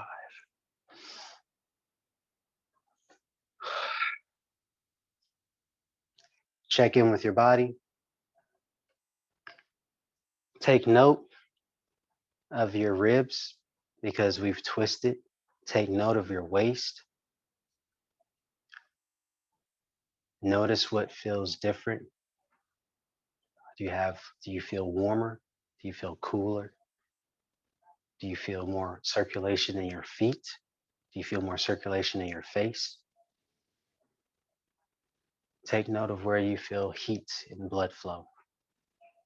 And think that this is all just for the spine. Good, good, good, good, good, good. Shake everything out, loosey-goosey. Cool, cool, cool, cool.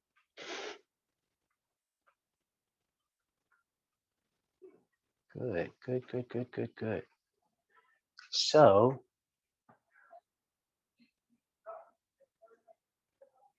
that's one of my personal favorites. That twisting and opening up the spine, that helps a whole lot. Not just with, liver and stomach, but digestion. Opening up that whole area. When we eat a lot of food, sometimes you get too full. This is going to help chew all of that up. We talked about ascending and descending colon and transverse.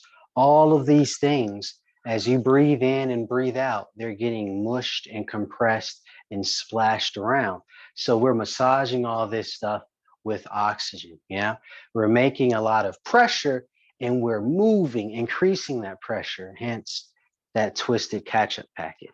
So that's what we're doing when we move and twist with that breathing. The next thing we're going to focus on is the extending and compressing of the spine. Yeah. This one is a little bit tricky because people tend to compress in a rounded back.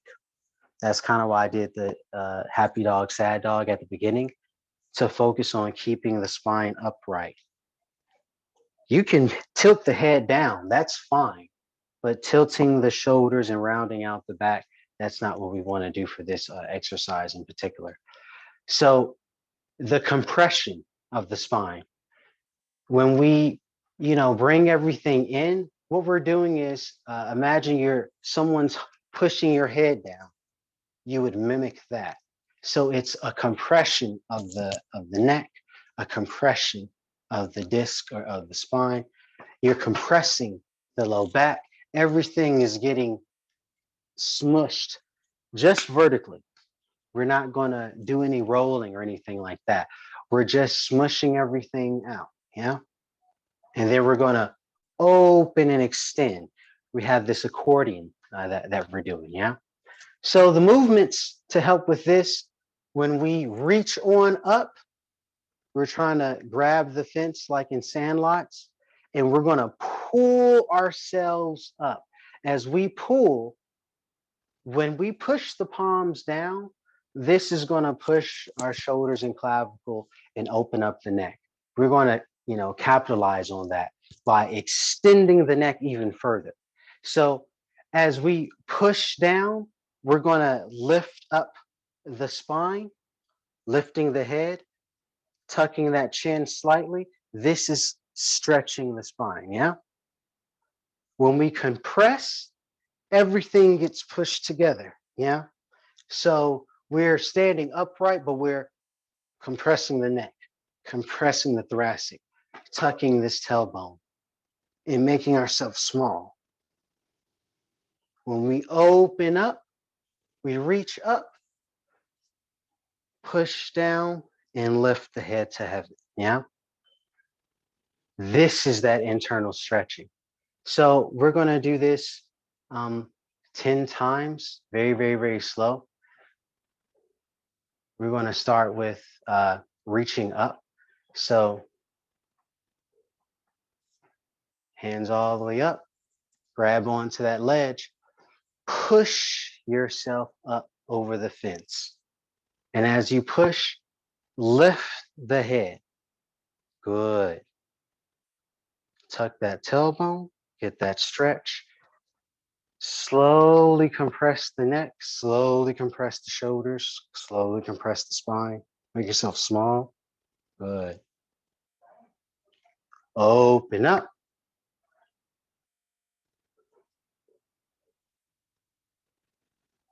Grab that ledge, pull yourself up.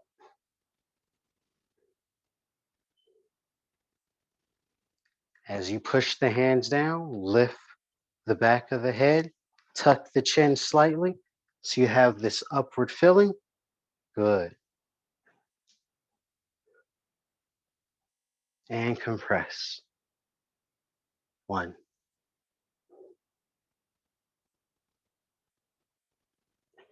Open.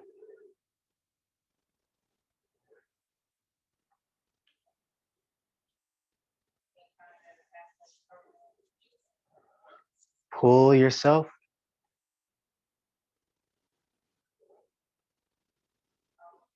So as you lift the head up, you don't want to so much look up because you want to make sure the spine gets that lengthening. So the upward parts come from the top of the skull. You're a marionette puppet, yeah? So pulling, pulling, pulling from the top. Good. Compression, compression, compression. Same line from that top. Good. Open. 3.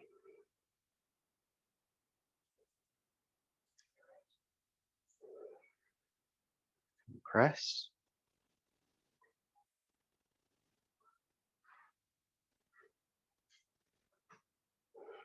Tuck the tailbone. Compress.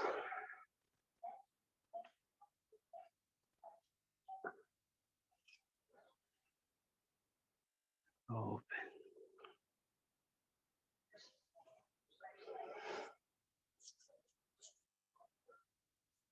Pull down.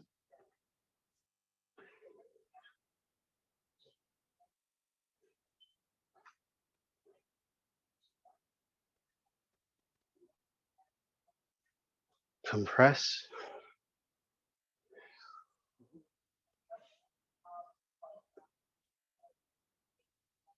Open.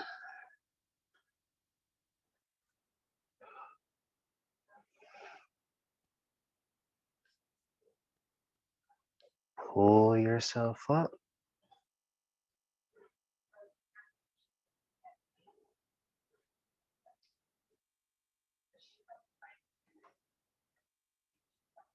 Compress.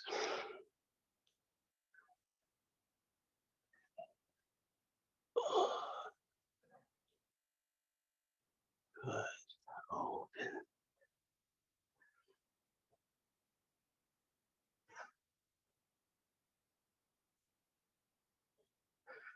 Pull yourself up.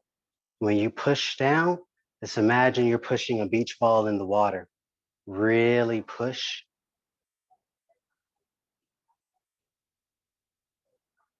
Good.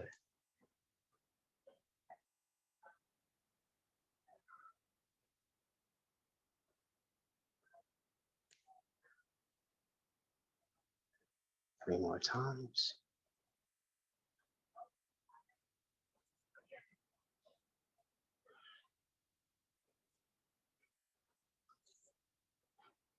Push that ball into the water.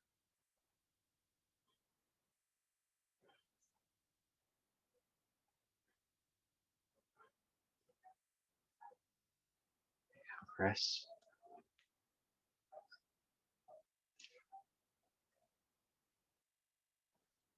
Open.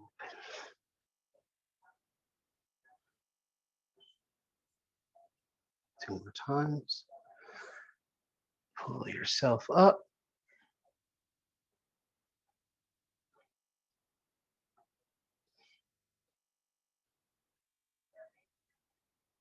Compress.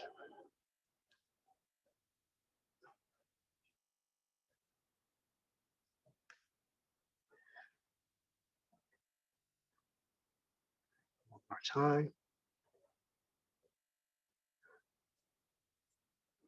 Pull yourself all the way up.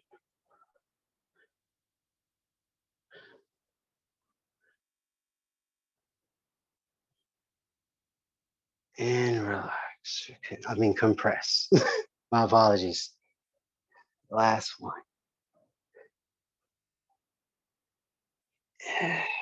Open, open, open. Big closing circle.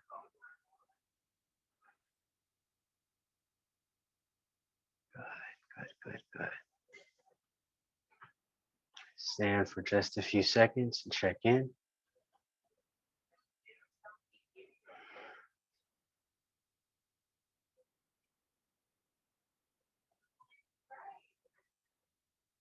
Good, good, good, good.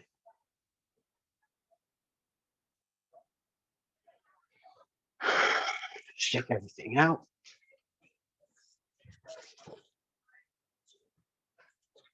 Good.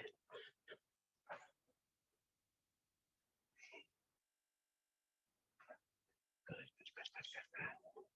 So we've done forward and backward. We've done side to side. We've done the twisting, and we've done extension and compression.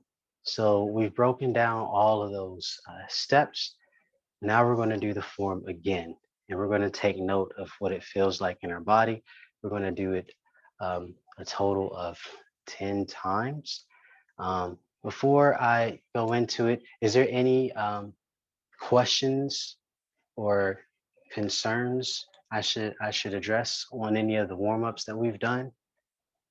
I haven't really had a chance to check in with you guys verbally.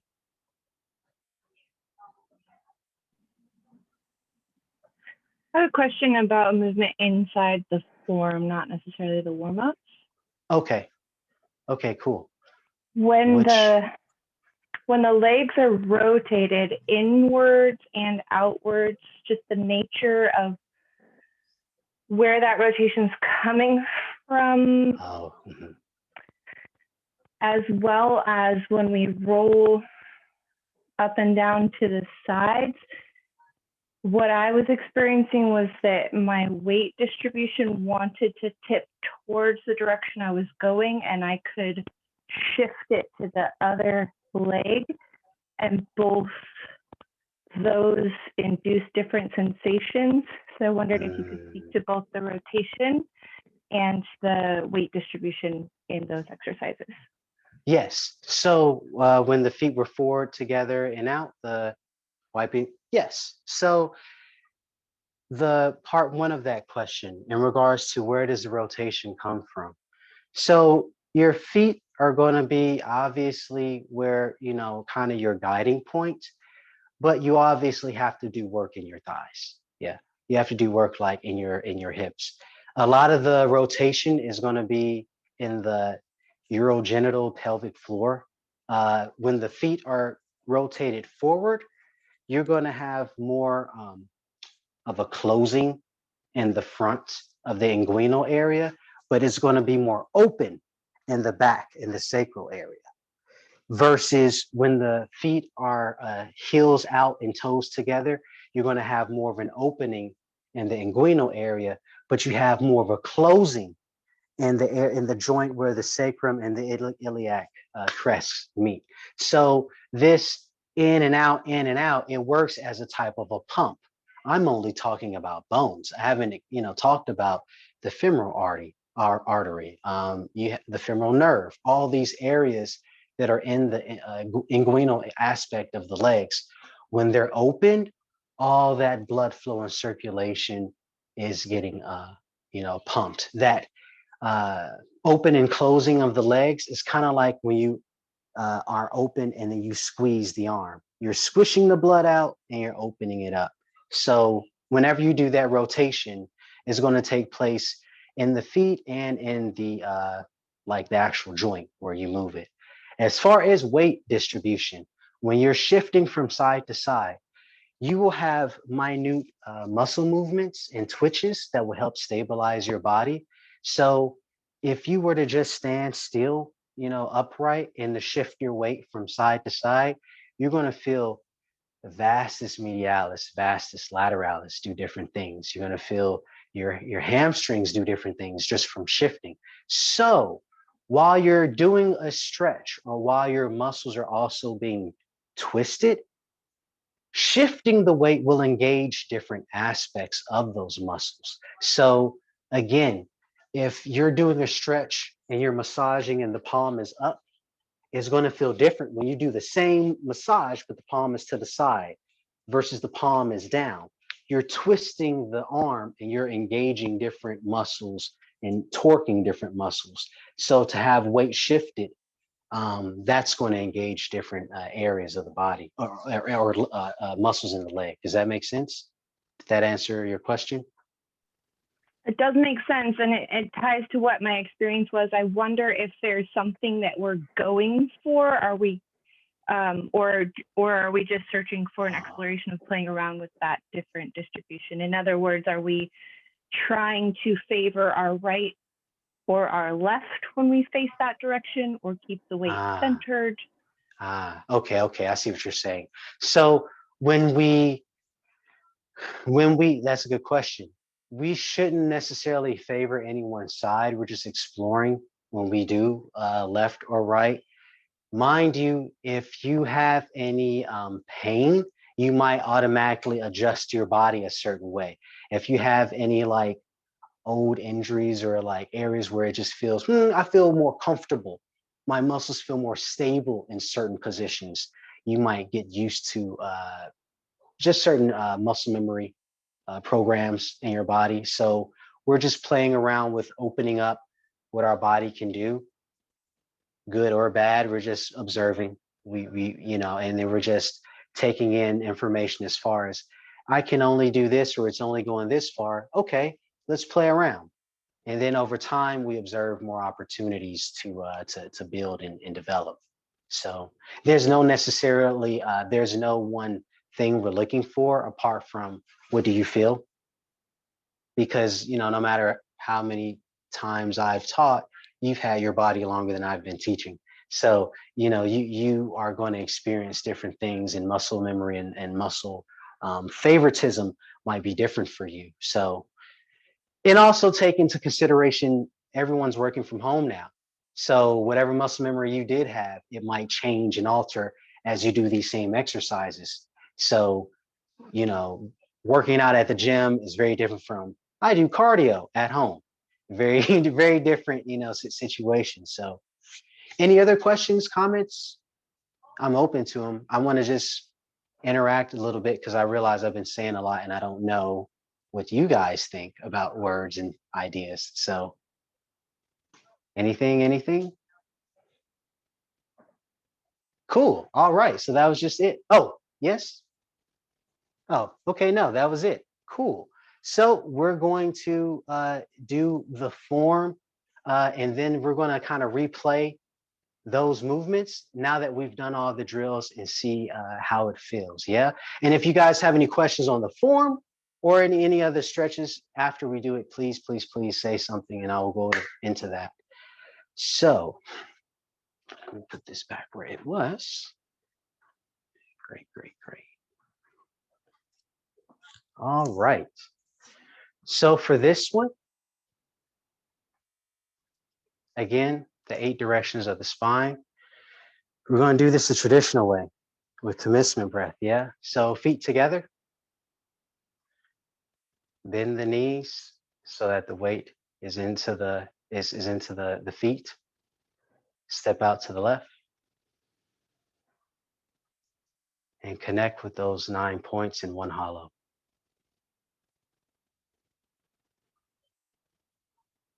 Inhale, commencement breath. Exhale.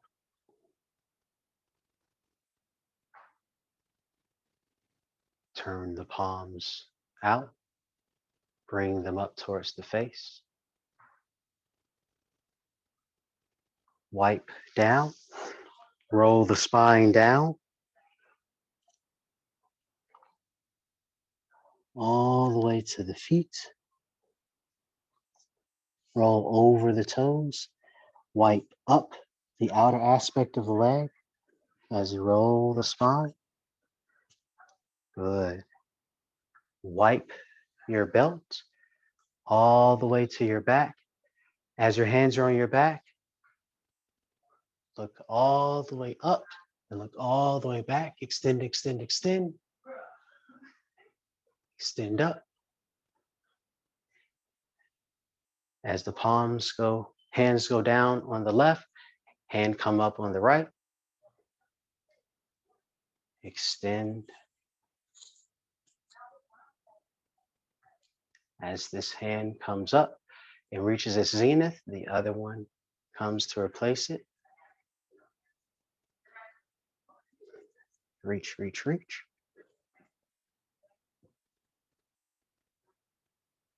As this hand comes up to midline, bring them around.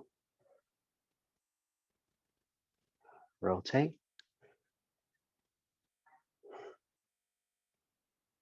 Rotate.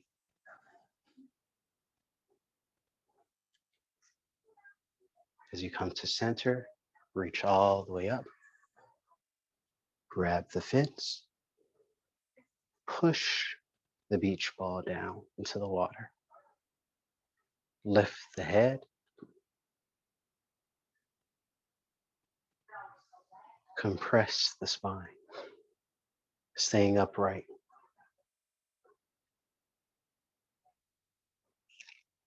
Open up.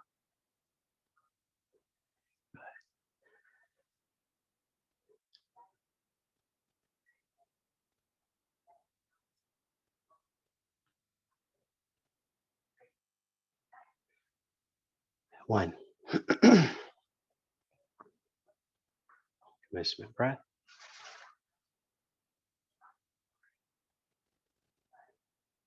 Turn the palms facing out, up to the face. Wipe down, roll down, all the way down to the tops of the feet. Wipe up.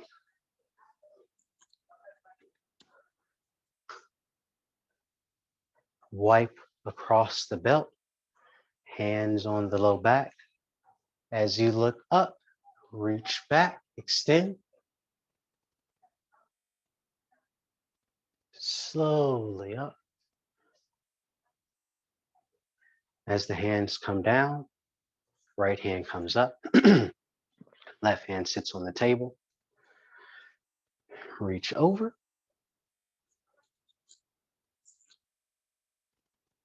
Slowly come up. Good. As you come up and the arms become level, switch them. Good. All the way over.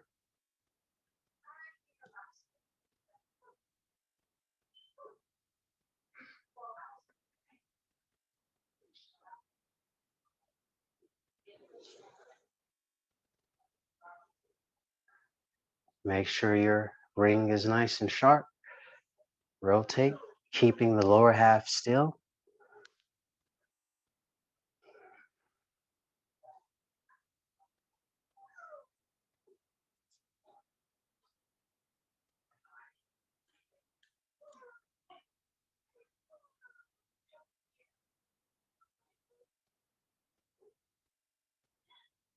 That's 2.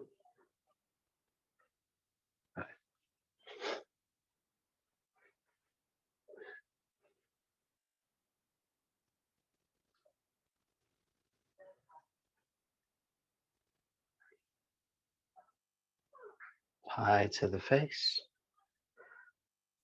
Wipe the stomach meridians, kidney.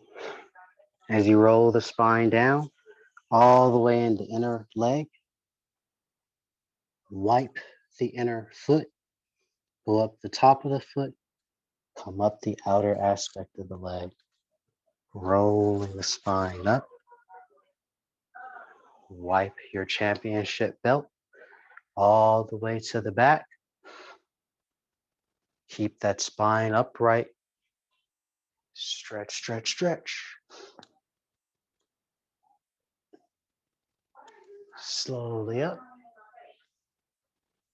As you put one arm down, bring the other one up.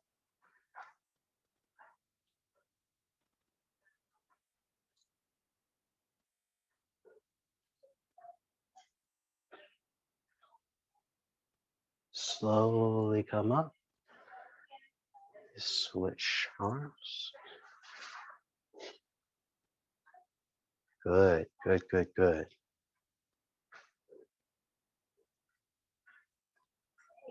Slowly come up.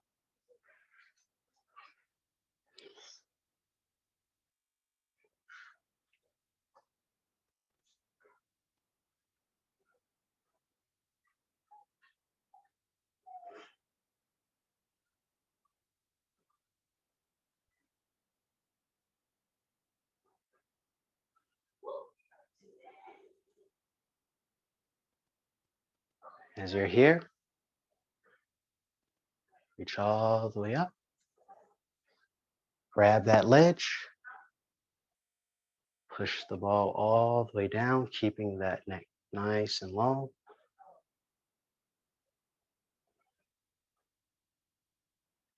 You compress, keeping that spine upright.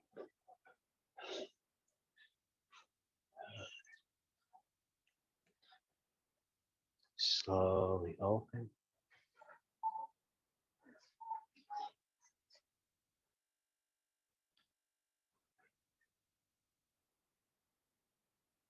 Three.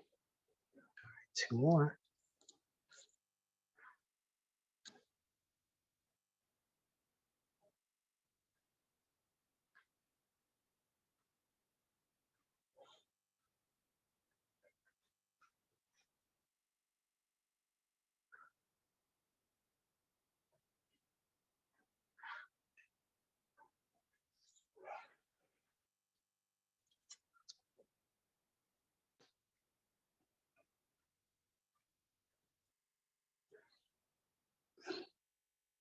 Bend the knees as you roll all the way up.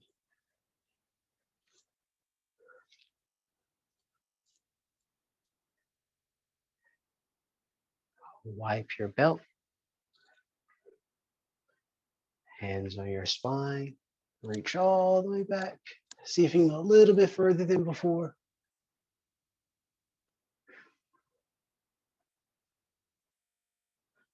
As the hands go down, right one comes up. Reach on over. Slowly come up. As this one comes down, the other one comes up.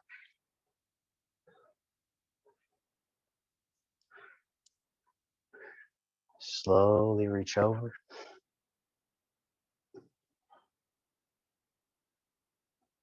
Slowly come up.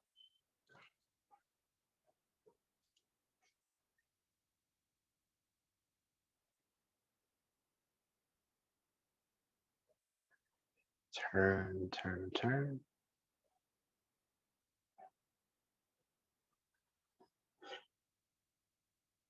I gotta say, teaching on Zoom is very different. It's so quiet. Lift up, grab that ledge, push the ball down, lift the head up, tuck that tailbone, compress the neck, compress the spine.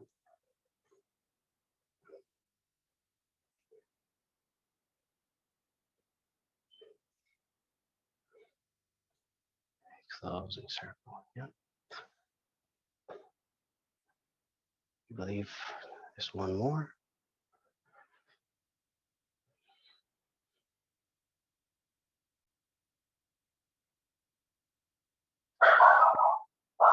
I do apologize.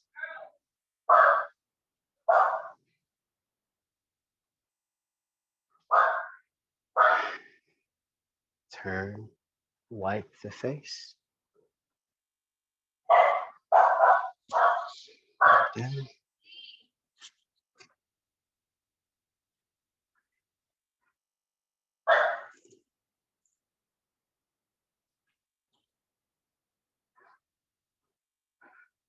Wipe the belt as the hands go back. Good. Reach up and back.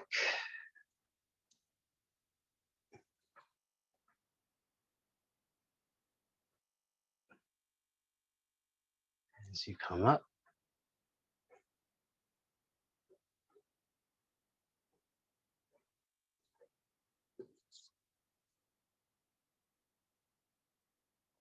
Slowly up.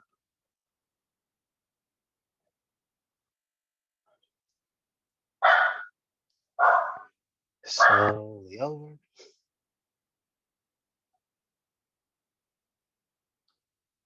Slowly up.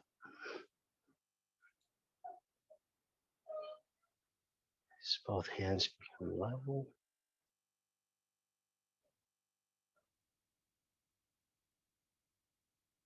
Rotate.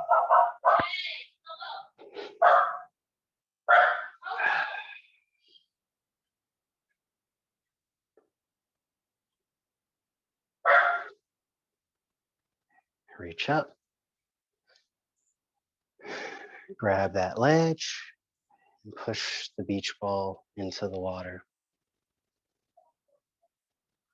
And make your spine nice and long while tucking the tailbone.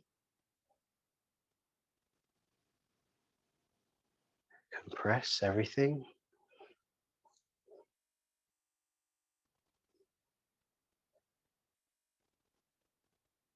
And final closing circle.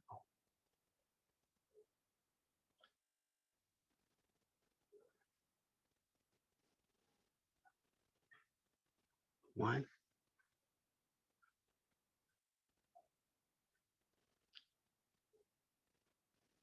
two,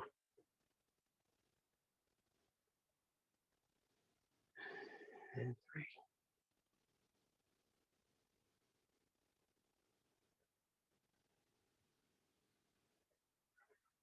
Stand for a few seconds, check in with your body. Good, good, good, good.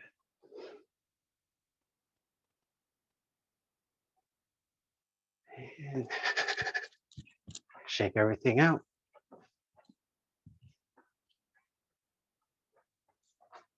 Good, good. Well, I'm very, very happy that you guys are able to make it today. I left the last, initially it was supposed to be 30 minutes. It's a little less than that. But if you guys have any questions or comments, I'm open, and anything that you'd like more clarification on. Yes, was it Mary? Mary, did you want to say something? Yeah, I just wanted to say Thank you. It was really good. And Oh. I've had this problem with my hip the last couple of days. And Mhm. it was interesting to go through the movements and find out, oh, I can't do that, or oh, I can do that. But Mhm. what was really interesting was doing the twists at the Mhm. wall, Mhm. because it's also had a bit of pain. And so it was interesting how that particular movement with the spine really seemed to help out with the hip. Mhm. Um, anyhow, it was really, I just got a lot from it. So thank you. Oh, I'm happy. I'm glad. I'm really, really I glad. also the going up and then the compressing, was also, it was just interesting because I didn't expect that to make me feel better, but it actually did. So that was really cool, aside from just Mm. being, and then I also noticed, despite the fact that I have this tightness, that when we did the flow at the end, that I was able to move a lot more without feeling any weirdness as much as I had Mm. earlier at the beginning. So that was good. Cool. Well, I'm glad. I always tell people, um, these are suggestions. This is your body, and always, if you find a way to make the practice more accessible to you, if all of these things, if you pick one thing that you like and you keep doing it, that one thing will ultimately have a full systemic effect. If you do any exercise with mindfulness and slow consideration of all the points that are being worked, you'll get full body like benefit because you're using your full body. Plus, you're using your mind because you're focusing, you're being more aware and more attentive. So it's very different from lifting these heavy weights and trying to look strong versus, all right, I'm gonna pick up this one thing with intent because I matter. That's literally it. You matter more than other people's opinion of strength and power. So opening up your body and bending it, it's your body. Play around with it, like make sure you feel comfortable with all of the movements that you do. So I'm glad that you were able to get some benefit. That makes me happy. Anyone else? Questions, comments? Yes. Yeah, I just want to thank you. I love this form. It's one of my favorites. And, I still remember. Sorry. That's okay. That's okay. I still remember doing it with you in front of the cathedral, and love to see the way that you've cultivated it. I thought you did a great job teaching it, and there's always something new to learn in doing the warm ups. And I know for me, I love this exercise because I get very tight in my right rib cage, especially, and I really need to stretch that out. It's partly because of the way I sleep. Um, um, and so, yeah, I just want to thank you. And I thought you did a really excellent job teaching it. And I appreciate being given some deepening into the form. Thank you very much. Oh, thank David. I didn't do nothing. If I made it up, then I would have said thank you. But no, I appreciate the fact that you guys are able to. I'm glad that I didn't ramble on. I'm happy that you guys are able to get some information out of what I was saying. Any other comments, questions, concerns? Oh, hey, Daniel. Yeah. What's up, Tay? Hey, I wanted to congratulate you. This was a lot of fun to be able to break down the form and really start to look at how many different exercises are contained in this one, what seems to be simple exercise. And so a couple of those were really nice refreshers because doing a lot of sitting, just like everyone else, I'm feeling it in my psoas, I'm still feeling it in my QL. And it makes a huge difference to be reminded of how important each one of those directions, because that lateral flexion, I found something new in my body, especially with the toes pointed out. I thought, okay, this feels good. I have some new homework. So thank you for that reminder. Yeah, I appreciate you guys showing up because it makes me accountable because you guys actually know this form. I specifically wanted to oh, that sounds like good news. I specifically didn't promote this to outside individuals because I wanted to make sure that people who understood the science and knew what this was could call me on my bullshit. Like, if you say chakras and crystals to the layman, wow, he knows stuff. He's spiritual. Nope, he just said chakras and crystals, just words. He doesn't. He just knows the title of the song. He doesn't know how to sing. So, having individuals who actually are like, I am aware of my body to the point of this, and this makes sense, and this, and this is actual somatic response that I'm aware of. You actually are saying things that make sense. So I'm glad. I specifically wanted to kind of keep the closed door tradition for this first go around, because people who have a sense of awareness and training that they do, they'll say, oh, okay, I understand this better. Not saying that you guys didn't, but you can apply it to whatever other systems that you already do. So everyone has a spine. Everyone needs to keep it, because like I said, it's cheaper to be healthy. That's something that I'm definitely realizing with everything that's happening during this lockdown. Having skills to keep your body in shape, having skills to keep your body able to move, literally just being able to move. That's so much cheaper than having to get orthopedics and having to get wheelchairs and all these other things. It's ways to replace and to regenerate the body. And I'm these dogs. I apologize. We're watching pups, so that's who's in the background. But It's there's the smell, man. They bark. That's what dogs do, Just let it go, okay? Stop Right, that's- apologizing. You can't control the fact that dogs bark. You're right. Ultimately, maybe you can train them, but they're just being dogs. It's okay. You're right. They can't speak English, so I guess I have to deal with the barking part. But yeah, building up the body and understanding what the Taoist principles are in regards to living with the seasons or living with the changes that happen with the body is very unique to Chinese medicine and Qigong and to Taoism. Like it's very unique to live with that. Oh, change this diet, change this tea, change this breathing, change this sleeping, technique or patterns during the season. So keeping the body rejuvenated through nourishing yourself through movement and through food and through mindset will help you stay alive very long and keep your joints nice and supple. But yeah, any other comments, questions?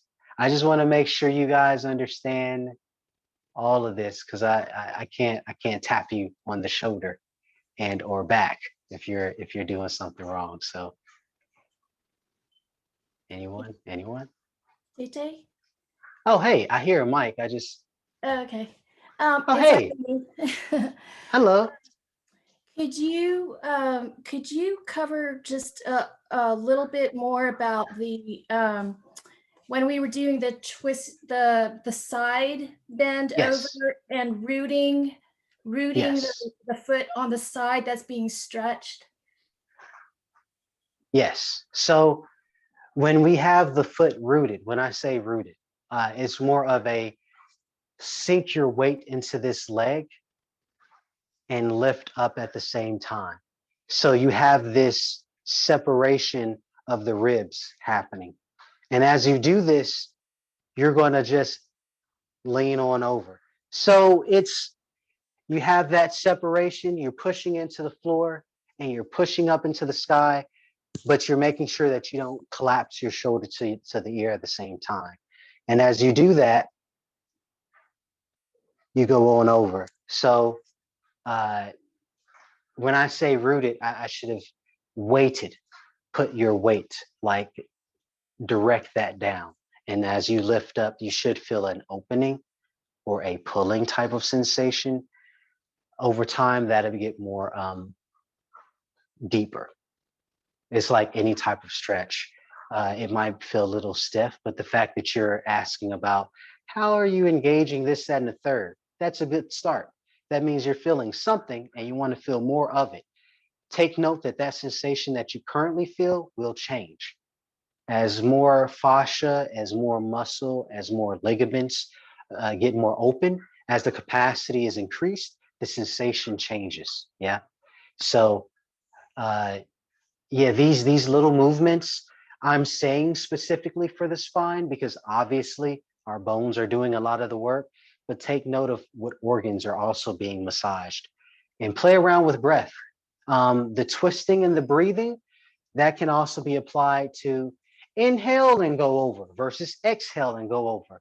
The concept of stretching internally with air and then bending the body to increase that air pressure, or having an empty body and just increasing the range of motion because there's, nothing to get in the way. That's something that you can play around with. I wanted to show you guys, good. I wanted to show you guys another variation. I've been playing around with this myself. It's kind of similar to the rolling the hip, excuse me, like the brushing down, except you don't come up. You only focus on pulsing that low back. So with the feet being forward, you would wipe down, but instead of coming up, you kind of pulse just here. And you get that whole low back area open. You turn to the side and you do the same thing. You pulse. And you turn to the other side and you pulse. Just to get that area of the body open, just to get those muscles open. And after you pulse for a while, breathe to the stomach. So as the body is folded, you inhale and you give your spine something to wrap around. So if you ever have back pain, we always think of moving and stretching in a three-dimensional way, internal stretching. That's also a thing. It's not just up, down, left, right, side, side, but it's in and out. So take advantage of your organ capacity to breathe, to have air packed into yourself. If you have pain, you can't move. Oh, stretching hurts. I can only get this far. Breathe. Separate those muscles, separate those joints, separate the spaces that are keeping your organs stuck. If you're stuck anywhere, try breathing, not just movement, because we get stuck in, oh God, I can't move. You can still breathe. You can still change things. So that's also something to play with, because I think breath gets overlooked. So any other comments, questions, statements? No? Would you guys like to go over that other Qigong with the pulsing? Would that be something you guys be into? Yeah, cool. Yeah, so let's do that. Like I said, the concept is based off of the wiping the shirt, where you have the feet in different positions, but you don't so much come up. So for this, we're going to start with the feet just parallel, and we're going to do just 5, same as last time. As we wipe, we still want to do the roll all the way down. But as we get to our feet or wherever comfortable as we hang, we want to slowly come up and inhale through the nose. So we come up a little and we hold it. We hold the breath and relax. Breathe out. Good. Roll up a little. Inhale. Relax. Hold it.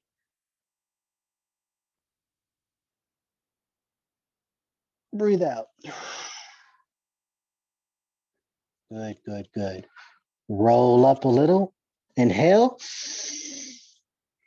Relax the body, but hold your breath. Breathe out. 2 more times. Lift up a little. Inhale. Relax the body. Hold the breath.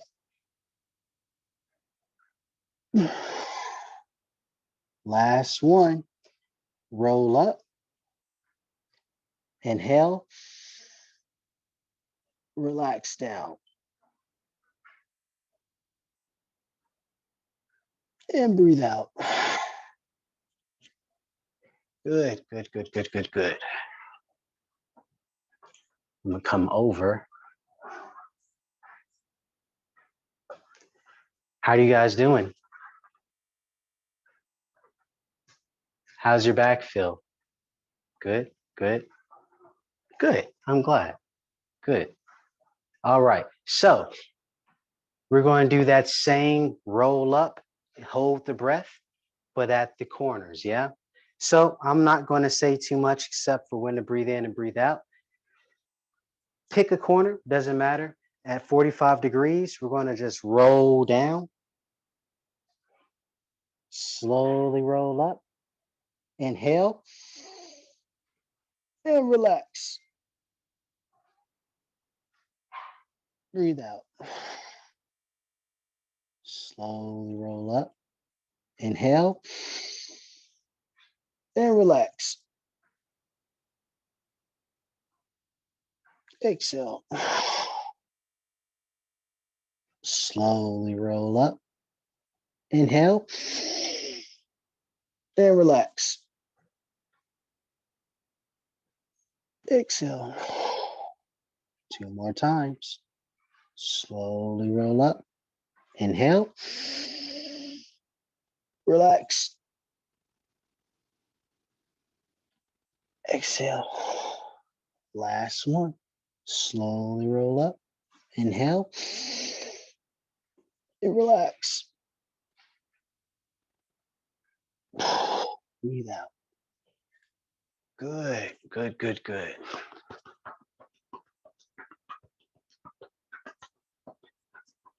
One more time on the other side.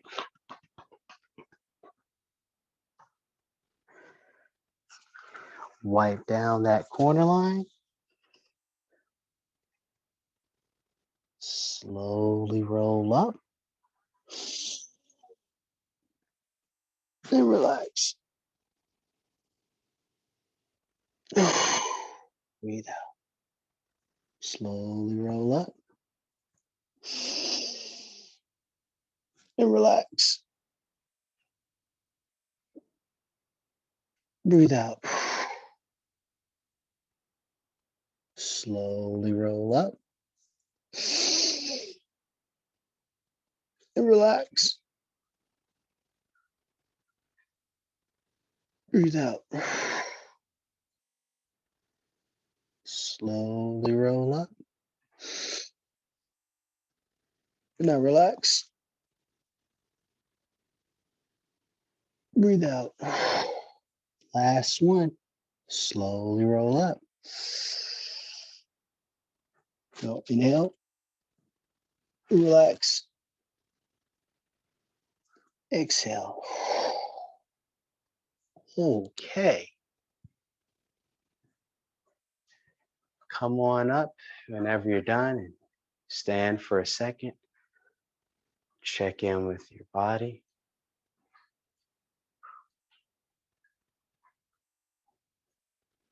Good, good, good. Pick everything up.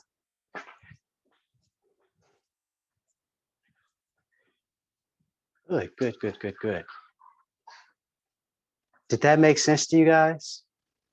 Did it? Cool, cool, cool. So, not to beat a dead horse, but this is kind of the stretching around your belly or stretching around air, but you're doing it on 3 different sections. So, as you relax and you hold that air in your belly, this gives your spine something to wrap around, or this gives your spine something to stretch around.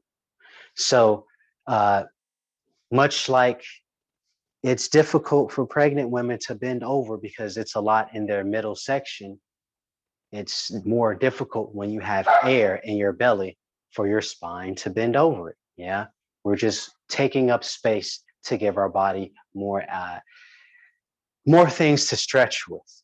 Yeah. So leaning over or folding over the body where when the head is pointed down, that's just weight pointing down. So that stretches the spine down. When we're breathing and we have this amount of air in our belly, that plus the downward stretch, just the weight of our brain, weight of our upper body pointing down, that gives our muscles and ligaments a little bit more give.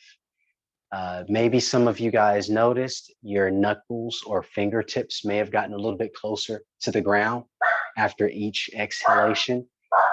This is that muscles are always tight in certain areas, but if you inhale and exhale, for one, that's more oxygen in your blood. Two, your muscles need that oxygen that's in your blood. Three, you're stretching, which is creating more movement in the muscles that don't have enough blood. It's moving the old stuff out and getting the new blood in. Yeah. This is the more or less the concept of what massage is doing. They're manually squeezing and pressing your muscles and blood vessels and lymph. You're manually squeezing and pressing your own blood vessels, your own pleural cavity with your lungs, your own diaphragm, you know, your intestines. All of these things, these movements are organized to help you connect with the resonance of each organ and enhance that. That's what qigong is doing ultimately.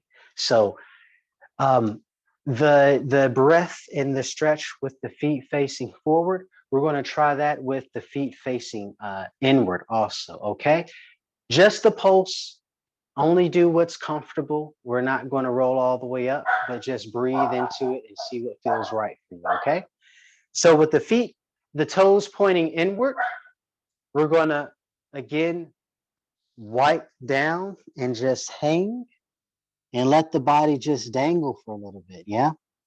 We're going to slowly roll up, inhale, hold, and relax the body. Breathe out. Lift up, inhale, hold, relax the body. 3 more times. Roll up, inhale, relax the body. 2 more times.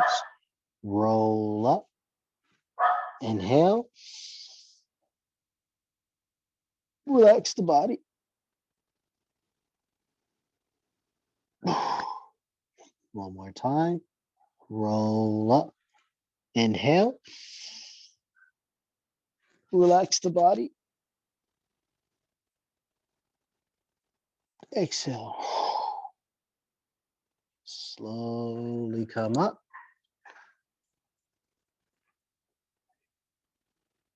Great, great, great.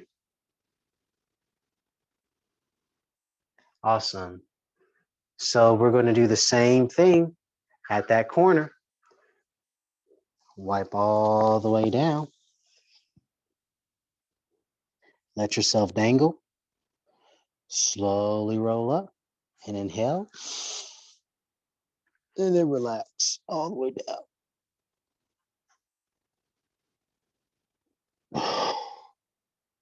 Roll up, inhale, and relax. Exhale. Roll up, breathe in, relax, breathe out. Roll up, breathe in, relax, breathe out.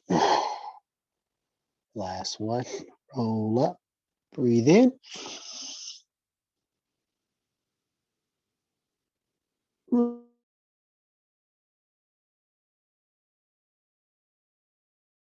Good. Slowly come up.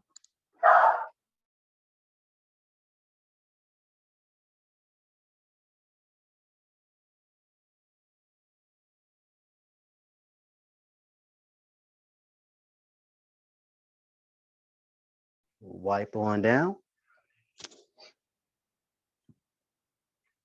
As you dangle, roll up and inhale. Relax. Breathe out.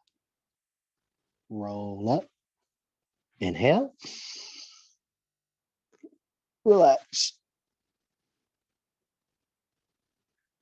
Breathe out. Roll up. Inhale. Relax. Breathe out. Roll up. Inhale. Relax. Breathe out. Last one. Roll up. Breathe in. Breathe out.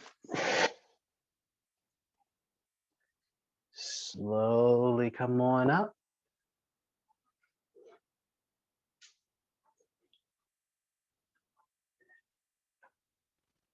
Good. Good, good, good. Nice.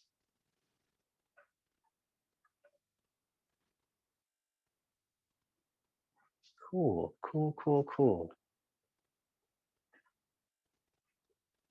Well, I again want to thank you guys. I see it's 6:02.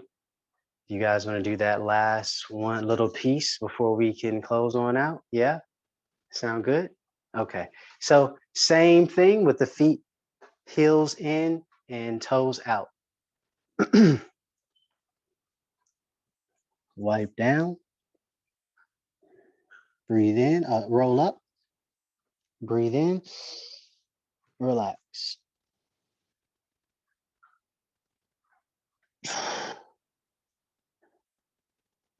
Roll up. Breathe in. Relax.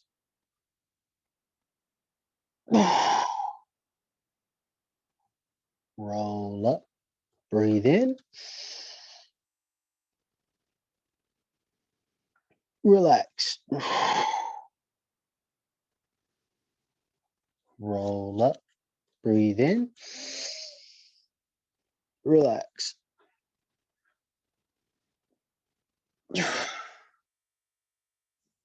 Last time.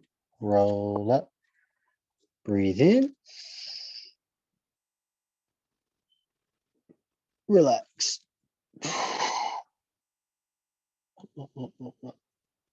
Slowly come on up. Wipe down to one corner at 45 degrees. Dangle your body. Roll up. Breathe in. Relax. Breathe out. Roll up. Breathe in. Relax. Breathe out. Roll up. Breathe in. Relax. Breathe out. Two more times. Roll up. Breathe in. Relax. Breathe out. Roll up. Breathe in. Relax. Breathe out. Good, good, good. Slowly, slowly come up. Last corner. You guys can do it. I believe in you. Slowly wipe down. As you dangle, slowly roll up. Breathe in. Hold. Relax. Breathe out. Roll up. Breathe in. Hold. Relax. Breathe out. Roll up. Inhale. Relax. Breathe out. Roll up. Inhale. Relax. Breathe out. Roll up. Breathe in. Relax. Breathe out. Slowly come up. 3 big circles.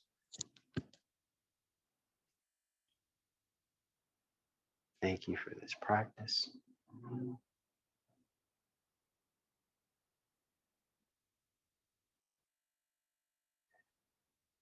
Thank you for the community.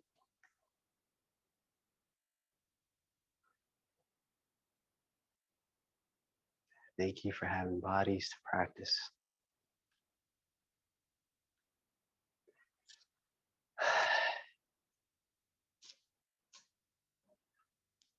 I personally had a lot of fun. I hope you guys had a lot of fun too. This was great.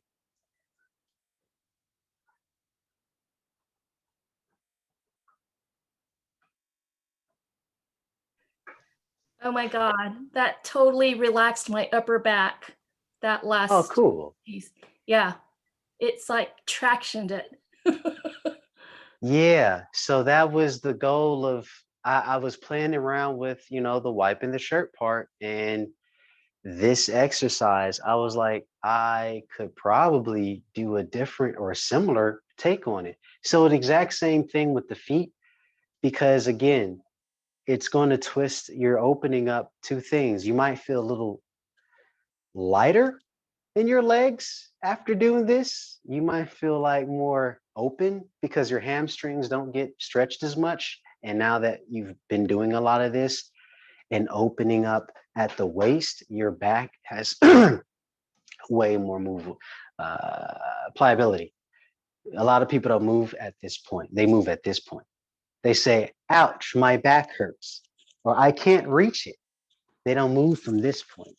So it's a whole access point that they don't really engage with. So opening up and playing with specific areas, we see, oh, okay, I have more play with these joints, or I didn't know these joints could move this way. So playing around with different things, we see different capacity. I'm really open. Anybody says anything, want to know anything? Comments, questions? I'm just surprised by, it's such a simple series of exercises, all these, and it feels like work. I mean, Right. I feel like in a good way, but I feel wrung out. Right. I didn't break a sweat. I didn't have to lift anything or anything. And this was it's a deceptively powerful form. I'm starting to understand many things in Qigong is deceptively powerful. Right. That's something. And I mean that within the last month. This is something I've personally started to understand about Qigong through more research. But yeah, it's this stuff, it's keeping me out of going to chiropractic offices. This is my massage. This is my, acupuncture. This is when you can't go to hospitals and your back hurts. What are you gonna do? Like this is the pop quiz on can you heal thyself? So doing these exercises and opening up different things will at least give your body more opportunity to have more circulation, to do more things. It'll just help engage more aspects that we usually don't, like our hamstrings, like our hips. It's really useful stuff. I'm glad that you liked it. I feel like that with the standing animal form.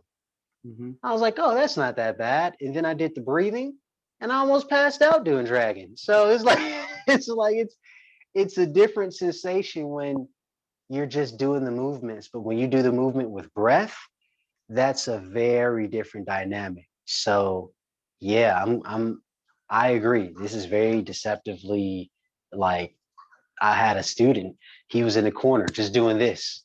His dad was like, "What are you doing?" "Exercising."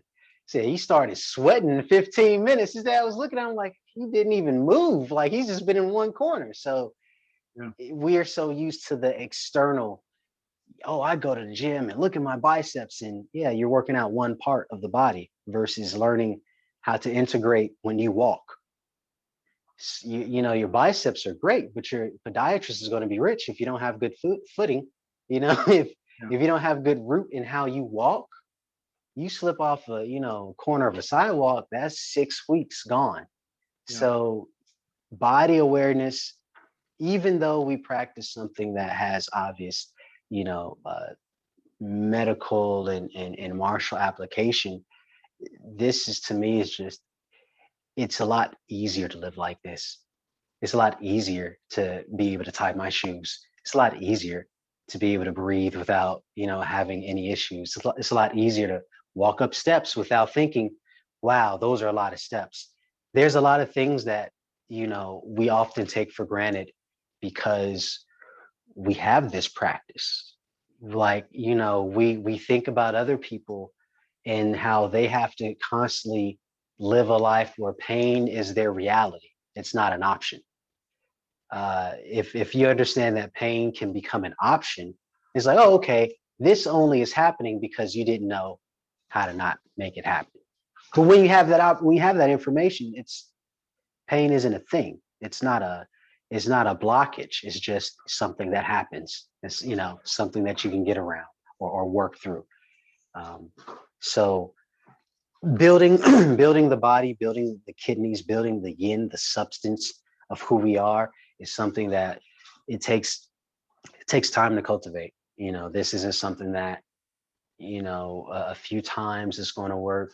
You can do these as many times as you like, once or twice a day, 3 times a day, whatever. In the morning, at night is great for people who have back pain, like helping people to reconnect with themselves versus, ouch, something is wrong, instead of, okay, where exactly do I feel that pain?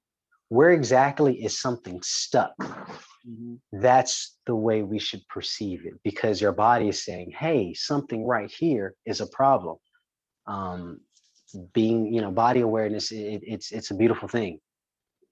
Being able to say, my back hurts on my L3 on the right hand side and it's 3 inches in, versus, ouch, my back. You have way more options when you know exactly what's happening with yourself. This is my perception of knowledge of self. Do you know who you are? Do you know where your bones are? Do you know where your organs are? Do you know yourself? Because we have a bad habit of focusing on making enough money for someone else to know about our bodies. So taking accountability for ourselves, taking accountability for our kidneys, for our bones, for our own adrenal stress, and what we choose to or choose not to deal with, all of this is part of, you know, longevity practice. Picking and choosing which kung fu you're going to use to defeat an opponent.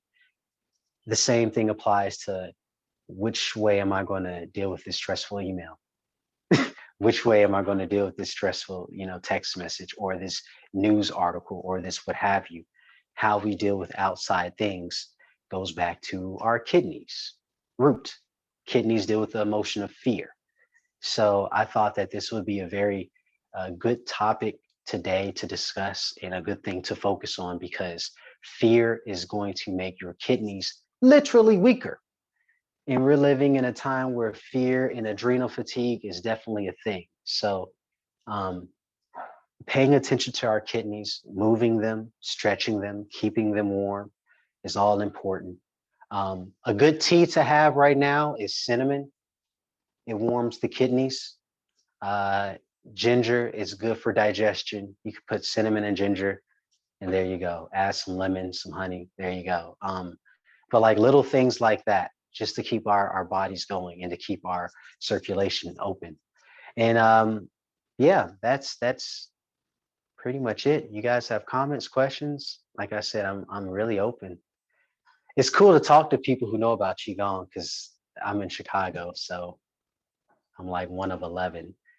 It's it's people know about it, and then people, it's some people who actually do it, but yeah, Well, I'm I'll say that I'm coming back to the Wudong West curriculum after years, and you're talking about, choosing which style of kung fu, whatever, but that applies to qigong too. I'm so used to other styles I've done. No, this is the way we do it. When we move out, we breathe in, and when we mhm, or whatever it is, there's a way to do it. And right, what I love about what you just did is like, well, let's do it both ways. Let's right. let's move with the breath and let's move with the exhalation and feel the differences. And it's like, oh yeah, duh. Why don't we always do that? It was really a huge light bulb for me, and very different sensations. I really appreciated that. So thank you, Javon. I'm glad you brought that up. Think of the aspect of when we punch with breath, or when we kick or strike with exhalation. Exactly. All of these things, exactly. All of these things are now applied. Yeah. If you're a full tire, if you're punching like a full tire, that's going to hurt versus punching like a tire that doesn't have air in it, yeah, or it doesn't have chi in it.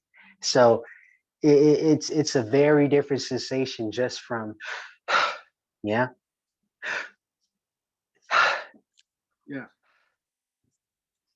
Yeah. All of these things, simple on the outside, alchemy on the inside. You said to yourself, it feels like work. You're pumping and squeezing all these fluids. And if you've ever seen a distillery, it's not that different.